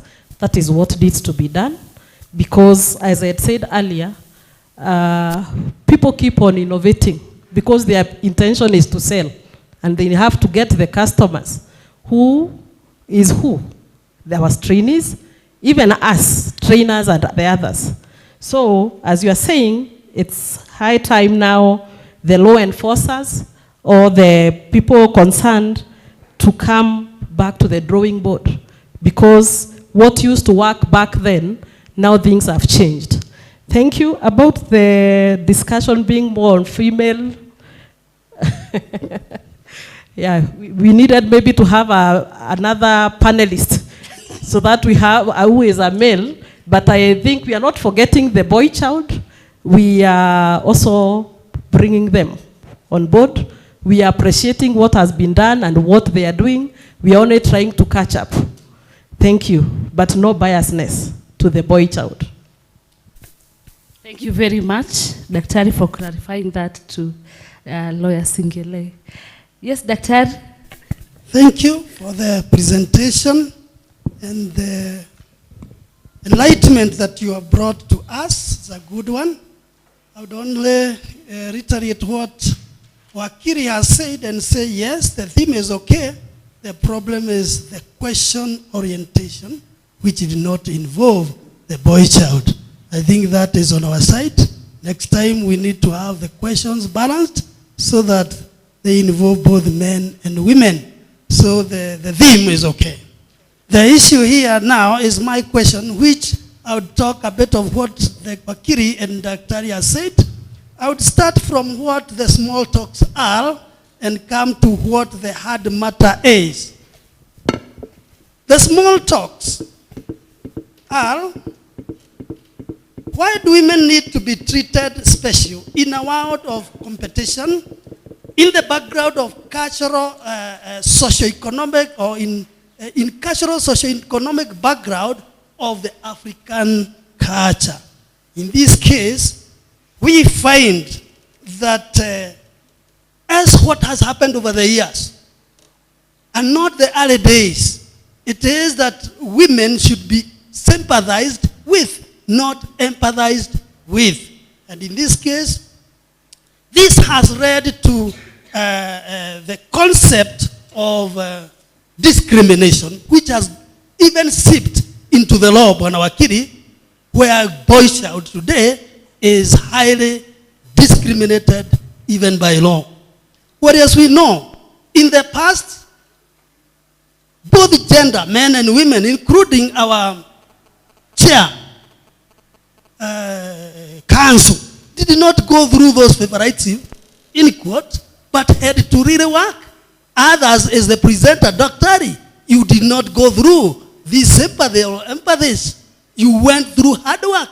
And this came up later, what engineer talked of, when we talk of the girls' school, boys' school, which has brought us to this mess, which includes the lesbianism and the gayism, because of the thread that maybe we need to find whether this is as a result of, number two, the concept of feminism, which has interfered with the world systems and has brought about much of the sufferings in the world, if not in Kenya. In this case, if we go back to look at what has happened to the Western countries, we find that due to the concept of women and advocacy on its extreme, we find the Western countries are now requesting for labor because the youth cannot be found The young energetic men do not exist. They are now coming to what countries we are saying now are emphasizing on equity and some of these issues where we have the FAWE, we have the other organizations which has heavily impacted in our society and in our constitution and making our boy child cowed, left in the streets, getting dragged or taking drugs as a matter of feeling neglected. But yet we are still forging forward, insisting the girl child, the girl child, the girl child, the women. Look at even what the government, through the excellency, the president's, our excellency, first lady. We have the merry-go-round. Where is the men go round? In fact, all the monies today is to equip the women and the girl child. They said in the past, behind a successful man is a successful woman, or is a woman. Today, who can we say behind a successful woman is a man? There comes a big question. Those women successful today, majority, are single. And so, we are heading towards the Canada and those Western countries where we cannot say we have children to inherit us in the labor market. Well, yes, I'm not saying there be any discrimination, but can we stop this and then start bringing both the genders to the table? Because if we don't do that, tomorrow, and it has started with our Honorable the Deputy President's wife, going to rehabilitate the youth, the men, and you could see some yesterday in the media, old men who were really devastated. So, to me, I'm saying this must stop now, if not yesterday. And we now start treating the boy child, the girl child, the men, and the women with the equity the new constitution gave. There are many additives, Banawakiri, that are not conforming to our constitution. So, I would urge we look at that. But this not in cognizance that what happened and what is lacking to our girl child is confidence. In this case, because of lack of confidence, we had to split our schools into male and female institutions. But yet it did not solve that problem. We further went to the university, what you are asking about the COOPs, and we said the girls to join university for various courses must have a disparity in the entry marks, which has happened and continued for over 20 years. Yet, even after 20 years, we are saying the girl child. So there is total mess. I'm wondering whether this was a Western ploy to destroy Kenya and African countries. And for sure, they have succeeded. So, I would urge we look at the confidence and build the confidence of our ladies, our women, so that they can now know God created them and what they do perfectly. And our men then know these are our companions, we need to work together. That is the only way that we can be able also to be godly people, because Kenya is now becoming an ungodly nation because of the upside down priorities. And finally, I'd also like we talk to our ladies and women about risk taking, because what has happened with men, even in the past, they took risk. What we need to do as a government is to form a conducive security environment or secure environment where everyone can work at night, can work over the day, and can be compensated according to whatever ability which is equally offered to all gender. So for the risk, ladies even today, they are not willing to take the risk. Before they take a certain task or a job, they must do or be funded. And that is why they are even today asking for special treatment, special considerations, among others. Moreover, when then you take a certain career, as engineer has said, as Wakiri has said, no, you have taken that career, not for sympathy. It is you have the quality, you have the competence, and you should now dress accordingly. Going to the to construction site, you are not going for a beauty contest. So you should now be ready to dress and work as per the jurisdiction of the career that you get into. And when all these are streamlined, we shall no longer talk of the disadvantaged women or girls, or the men cry of this, the disparities or inequalities, because today, I'll tell you, killings are rampant every other day because they feel the girl child has been given priorities. They think they have even the money that they took from the merry-go-round. Why don't I then entice her and then, but after I leave her, she'll talk of me. She'll be exposing me. I kill her. This is what is happening with the society. Please, as Kenyans, in such forums, let us now look for equality for both men and women and stop this aspect of saying girl child and discrimination. We are discriminating boy child and the men. Thank you very much. Thank you, Daktari. Point noted. Maybe in one word, it's not about discrimination, but we are looking at who is disadvantaged. And because not everybody is disadvantaged, the people or the conversation has been to bring on board what could have brought these disparities. Research has been done, and I'm happy because we're in a research conference where people do research and disseminate findings. So it's from those findings that's informed what needed to be done. And that is why we are advocating the gospel. But also we are appreciating the dynamics, as you have put them clearly, that it is now appears like the boy child is being discriminated or forgotten. But if we continue with this discussion, somebody might ask, who forgot who, when, and at what point? But we have gotten your comments and the questions, so that, as you have mentioned lastly, that the problem is that the girl child is lacking confidence. That is what now we are bringing in on board, so that now we have looked at what could have made them to lose the confidence.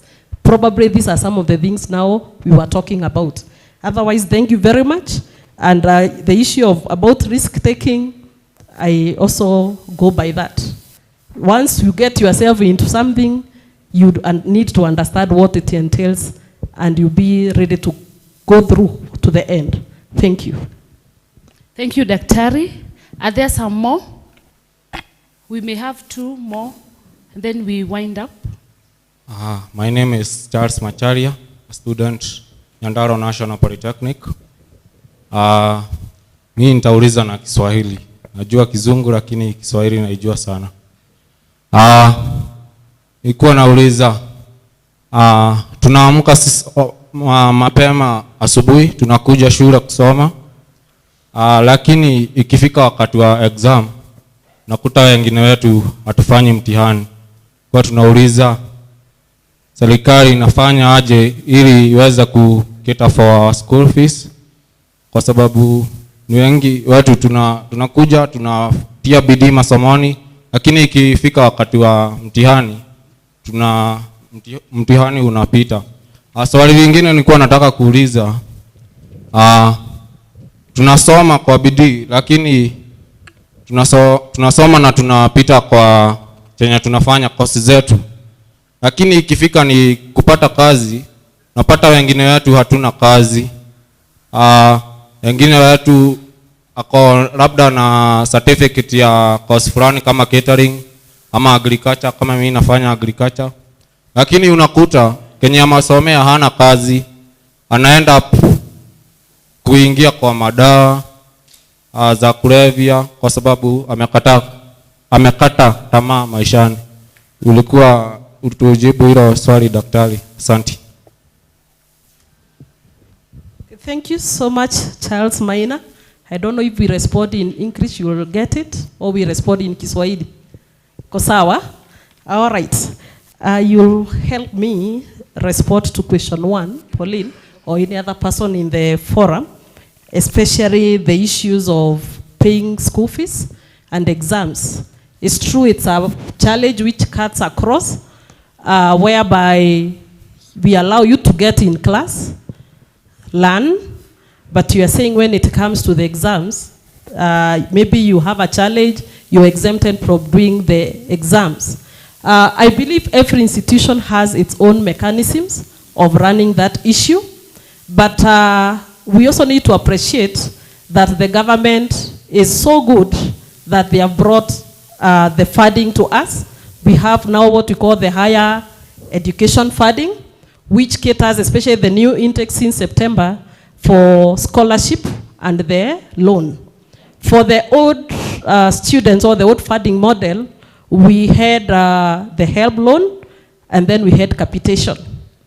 What the government has been advocating, or what institution advocate, as the government does is part to help you access the education by giving you the loan, maybe the tuition, the capitation, or maybe the scholarship and all that. Also the parents to do the other part. And also still, because I don't know, we also have the political class, the counties, the CDF and all that. The bursaries are there. We have institutions which also offer internal bursary, like where I come from, Kiambu National Polytechnic. But for you to access, ni ile munasema form ni kufanya nini? Kujituma. We'll find that all these avenues are there, but we also have some challenges. Students are not filling these forms. You may not get all of it, but little by little, it will help you to get that. And when we allow you to get to the class and learn, remember the other things which needs to be paid by that money. That's why we keep on insisting you pay. But if you talk to the relevant office, the payment plan, I believe these great principals have a listening, they are caring. We support. So that is, I think maybe another person will respond to that, but that is what I can say. And the other thing also about doing excellently in class, but after school there is no work. We are in CBET, we are giving you skills, we are giving you knowledge, because we also expect you to be producers of knowledge. Because if we just focus on employment, we are losing it. And that is where now the CBET is here with us, whereby we are teaching you or we are training you to get the skills. You acquire skills. And that's the skills you acquire, now you start using them to even do self-employment or to produce knowledge and even employ others. So probably that mentality of now we want to learn and then there is no work, I think that is where we get it wrong. Or maybe probably that is where the conversation needs to start. Because when you get here, or when you came to Nyandarua, what was your intention after school? Were you expecting to get work? If there is no work, if there is nobody to employ you, does that mean that is the end? We have also had chances or instances of going for interviews. These council members, they can agree with me, jobs are there. But you have also have trainees going for interviews, but somebody cannot even apply the simple communication skills. You get? So trainees will need to have this conversation so that we see where we are getting it wrong. Because even us, it will be our joy when we train you that you excel after this. We are feeling bad or we don't feel good when we hear that students after this, they just engage in drugs, as we have we had this conversation on that, but would want you to excel and become better persons in the society. Thank you. Maybe because we have our administrators with here, yes, with the us, chief they can principal. respond. Thank you. Thank you. The chief principal. Thank you. Thank you so much, Daktari. You have said it all. That was a very good explanation. As the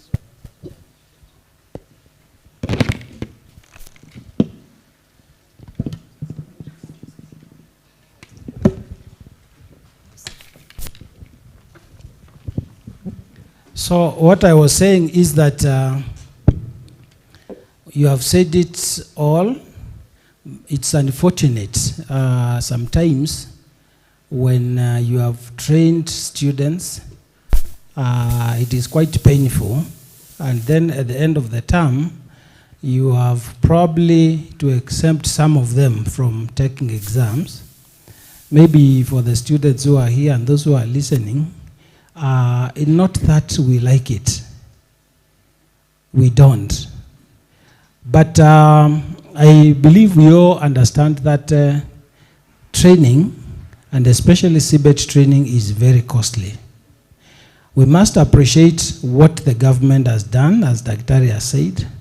For those continuing students who are under the old funding model, you know that the government was giving you a capitation of that 1,000, then you clear the balance. Then with the new funding model, you have to apply through HEF for the help to categorize you.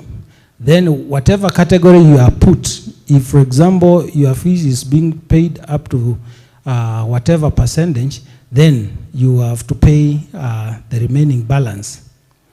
It is good to even look at you being allowed to be in college up to the end of the term as a very kind gesture, because you have been allowed to acquire skills without being disturbed. But you see, what happens is that the moment we do that, you assume training is free. And I want to say we keep on reminding. If anything, I would say Nyandarua, just like Equity, we are caring listening partner. And I'm sure our students will attest to this. We have the office of the Deputy Principal Admin, which deals with this. And I believe, because I know, you are given all the opportunities to negotiate, to even make arrangements and all that. Of course, I know we have financial challenges, but it is also good for students to understand that the process is quite expensive. But as the student has put it, probably it is also good if the government can also do something, especially about the very vulnerable students and the very needy, so that again we don't have any student missing out, because definitely we would wish each one of them to get skills and go out with a certificate to look for a job. Probably, let me also say something about the second aspect, where he also asks you, you get the skills, then you go out there, you miss employment, and then you get into. It is also important for students to understand when you are trained or when you are educated. You know, we say education liberates a man. And you are supposed to be very liberal. You are supposed to really assess your environment, critical. You are not supposed to be as miserable as somebody who has not acquired any skills. And when you are training you, there are three avenues you can follow. You can either get into salaried employment, self-employment, or you continue with your education. And that is why we are also offering entrepreneurial skills. So I'm encouraging our students. I know with the current generation, you give up so easily. And opportunities are there. In fact, it is also important. And my colleague principal will say it here because we were with him the other day in Canada. And you will learn that employers nowadays are not even so keen on your technical skills, because they know as long as you have got the skills, you can be able to do what is required of the job, or you can even be trained and get the skills. But those other soft skills, because that is where we have a problem. The other employable skills, resilience, creativity, innovativeness, because nobody wants to employ somebody who will just go around the same track like a rat. We want somebody who can be creative and see how to take the company to the next level. So even when you are being interviewed, be keen. The employer is not only looking at your technical skills. There are those other aspects of employability they are looking at. And this is an aspect, Daktari, that is missing. So the offices of career services and guidance and counseling. There is something you need to do much more in the TVETs so that we also enhance and put more emphasis on these other employable skills of our graduates. Thank you. Allow me to add something small. I would want also to respond to the second question of that student and say, I always tell people, whatever you do for money is business. You are either doing your own business or you are doing someone else's business. So if you are self-employed, you are doing your business. If you are given work by someone else, then you are doing someone else's business. And I always wonder which one is better. Is it doing someone else's business or doing your own business? Now, what the principal is saying is when we give these people skills, actually, primarily, we are not giving them skills to go and be employed by other people. We are giving them skills so that they can do their own business and be self-employed, and they probably employ others who do not have or have skills.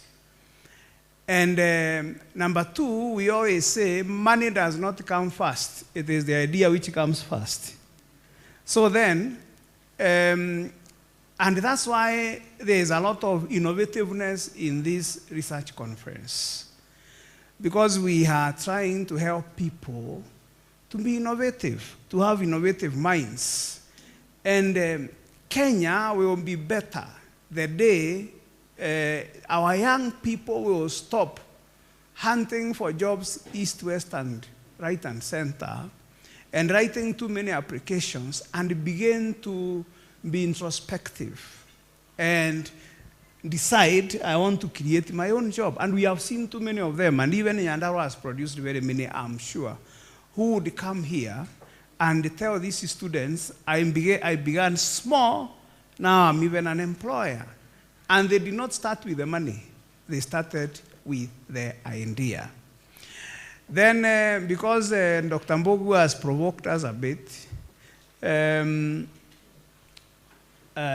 don't know whether he's listening. Dr. Mbogu has provoked us a bit. I think the issue of gender is a little an emotive issue. And if we begin to take positions, we will spend the whole day here. But fact be told, or truth be told, now that the principal has talked about us having been to Canada, he also knows, I think he had, but I have a few men friends from Canada, and they always keep complaining about their wives. Of course, they don't call them wives there, they call them partners. And because women in Canada are very powerful, they are very strong. Probably the society has built them that way. But there are, in every kingdom there are rules. And those rules, just like Ngoge Wadiongo said, and he doesn't come from very far from here, he said, if the center cannot hold, things do what? Things fall apart. And every kingdom has rules. One of those Canadians followed me to Meru, and we went to the game reserve here, just here at Sweetwaters. And the person who was leading us made an interesting comment, and he said that in the elephant kingdom is a matriarch kingdom, where there is a leading female elephant who directs everyone else, including the leading male. Although there is a male who is very strong and fights, but it's a matriarch society. But again, you find there is also in the antelope kingdom, is different. Because you find there is even a bachelor's herd, and one male dominating the entire herd of what? of females. So there is always rules of the game. I hope you understand what I'm saying. Once upon a time, I think in 2009 or thereabout, I don't know, so Wakili will help me remember when there was this Kamango case and Wanjiro. I had started a Maendeleo ya Wanaume initiative, and I had a committee and we had gone very far. But now when the Kamango case came, it decentralized us because there was also another team which emerged, and they had different policies and principles from what we upheld. And therefore, we shied a little, but the idea did not die. Why don't we, because I'm asking myself, now that you said these are research-based initiatives, has tracer studies been done to be able to cross this matter and now begin to say, can we now begin initiative for the young men and boys? Because there are underlying reasons why so many of our men will go to drugs. There are underlying reasons why so many young people will go to LG, is it called BTQ? All those things. There must be underlying issues. So if we fight what we see and we don't fight the underlying issues, what are we trying to do? Thank you so much. Thank you very much for your input. So I would now request, before we just break for lunch, just Daktari to make a comment, and then we give our chair, council, governing council, to just make a remark, and then we go for lunch. Thank you so much, Chief Principal Nyandarua and Chief Principal Meru National Polytechnic, for the insights. And to crown it all, I'll say Dr. Mwangi, Bogwa, and the organizers of the conference. One of the conference resolutions is now to do a tracer study, because this discussion has triggered our thinking and the way of doing things. I may not do it from Nyandarua, but probably I also do it from my institution, because we have graduated so many in the STEM courses, among other issues we have talked about, and we see where we are. Probably now this can bring back now the conversation and see where we start, and so that everybody will be taken care of. Once again, thank you so much, Nyandarua, for the opportunity and the platform so that we discuss on this pertinent issue. Thank you so much. God bless you.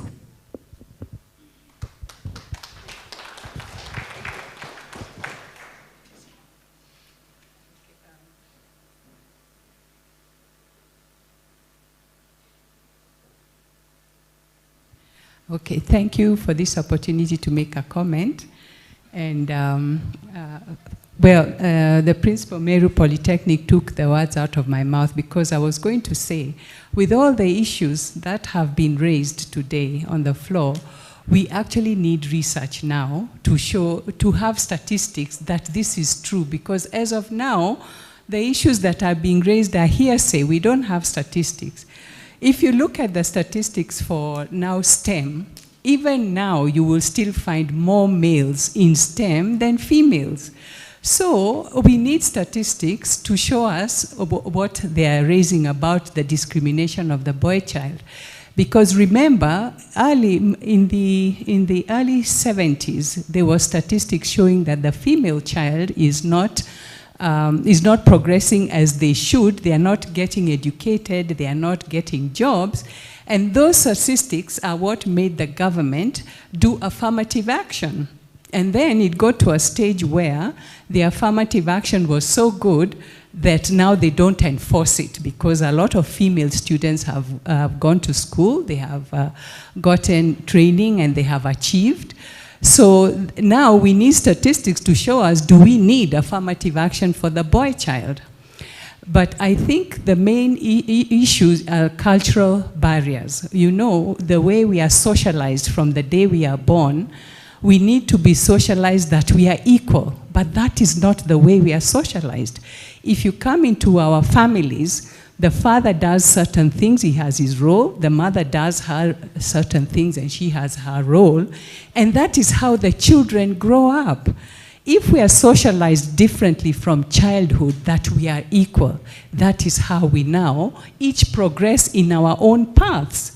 And you'll find that the females who have, the women who have achieved, when you look into their background, you will find their father was very supportive. And there was a kind of equality in that home from childhood.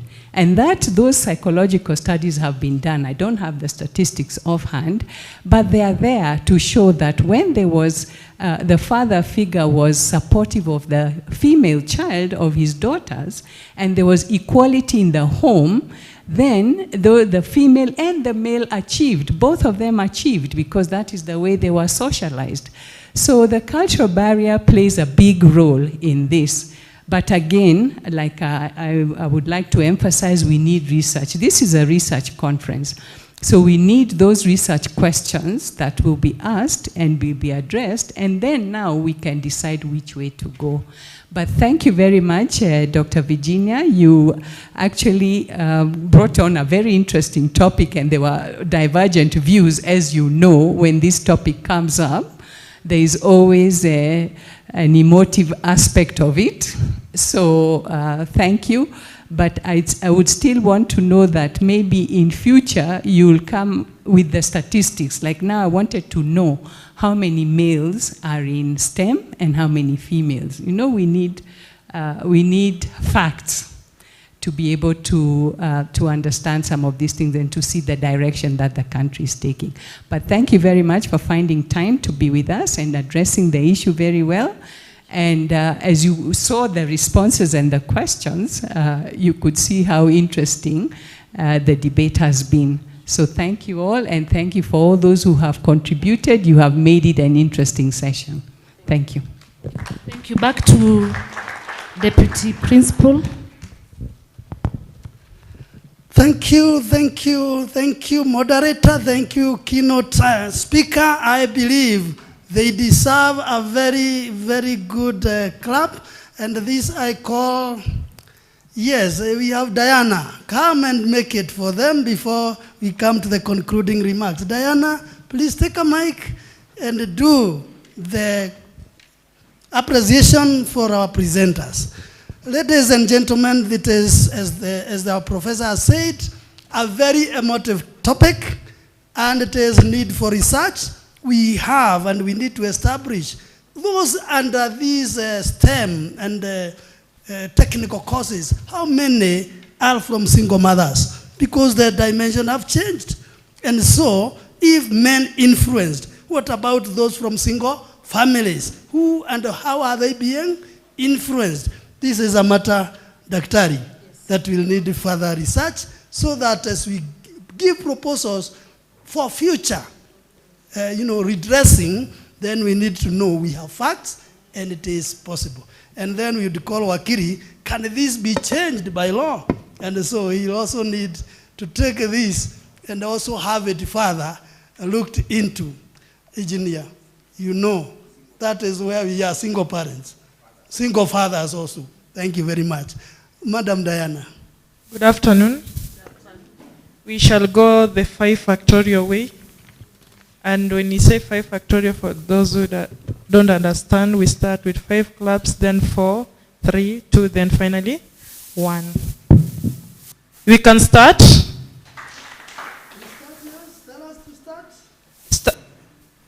I can demonstrate the 5 factorial.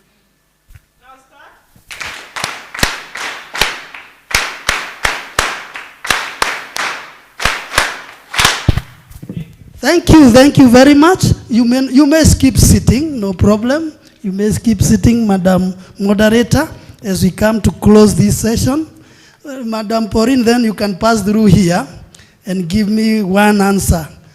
Ladies and gentlemen, our keynote speaker, our moderator, our council, our audience, this day is a beautiful one, and I told the student there is much for us to learn together. Even as we break for lunch,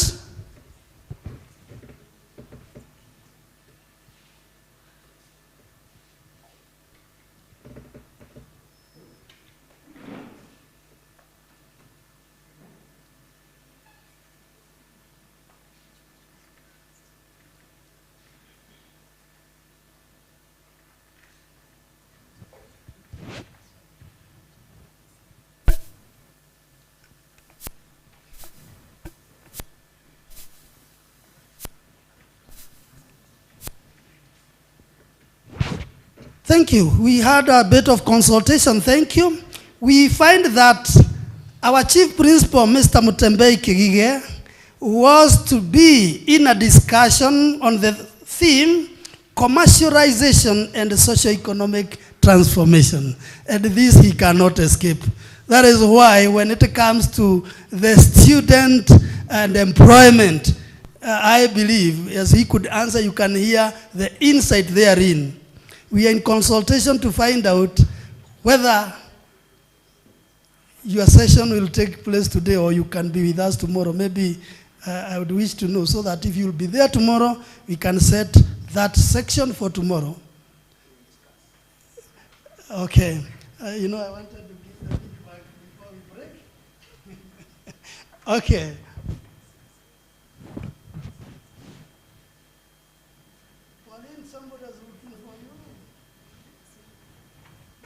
Ladies and gentlemen, it is a good day. It is an informative conference, and I believe we are getting out better than we are coming in. Today is the second day. We are more equipped. And I believe by tomorrow, our chairman council, we shall have gotten there. We are there. We are on the track. So after this, we break for lunch. As where we took our tea, that is where we go for our lunch in the various groupings as we had organized by the research coordinator. I wanted to confirm that so that we can know whether we are coming back for another session or we can attend the breakout presentations, and then we have the plenary tomorrow. That is what they are consulting, and then they'll give me the feedback. And we appreciate each one of us, the media, and the institutions that have been with us. We had Equity, we had Tower. Is there KCB around? Okay, if they are there, I would see them. If not, the PAL, are they in PAL Hospital? They would give us a word. If not, yes, I want now Pauline to give me the resolution so that I can now have our members break for lunch. Is Madam Dorcas present to come and pray for lunch? Madam Dorcas, are you present?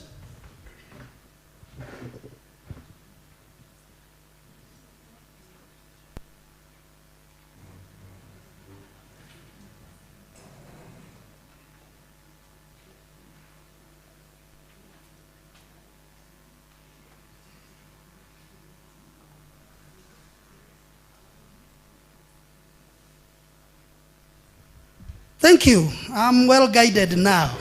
I understand after lunch, by around 2:30, we shall be back. We have two activities. One is the presentation on sub-theme 5, commercialization and socio-economic transformation. And then we shall have, before that, we shall have a modeling session, just a brief one. And this is wonderful. So I wish, if Madam Dorcas is not present, Mr. Ikua can pray. Come and can offer a word of prayer as we break for lunch.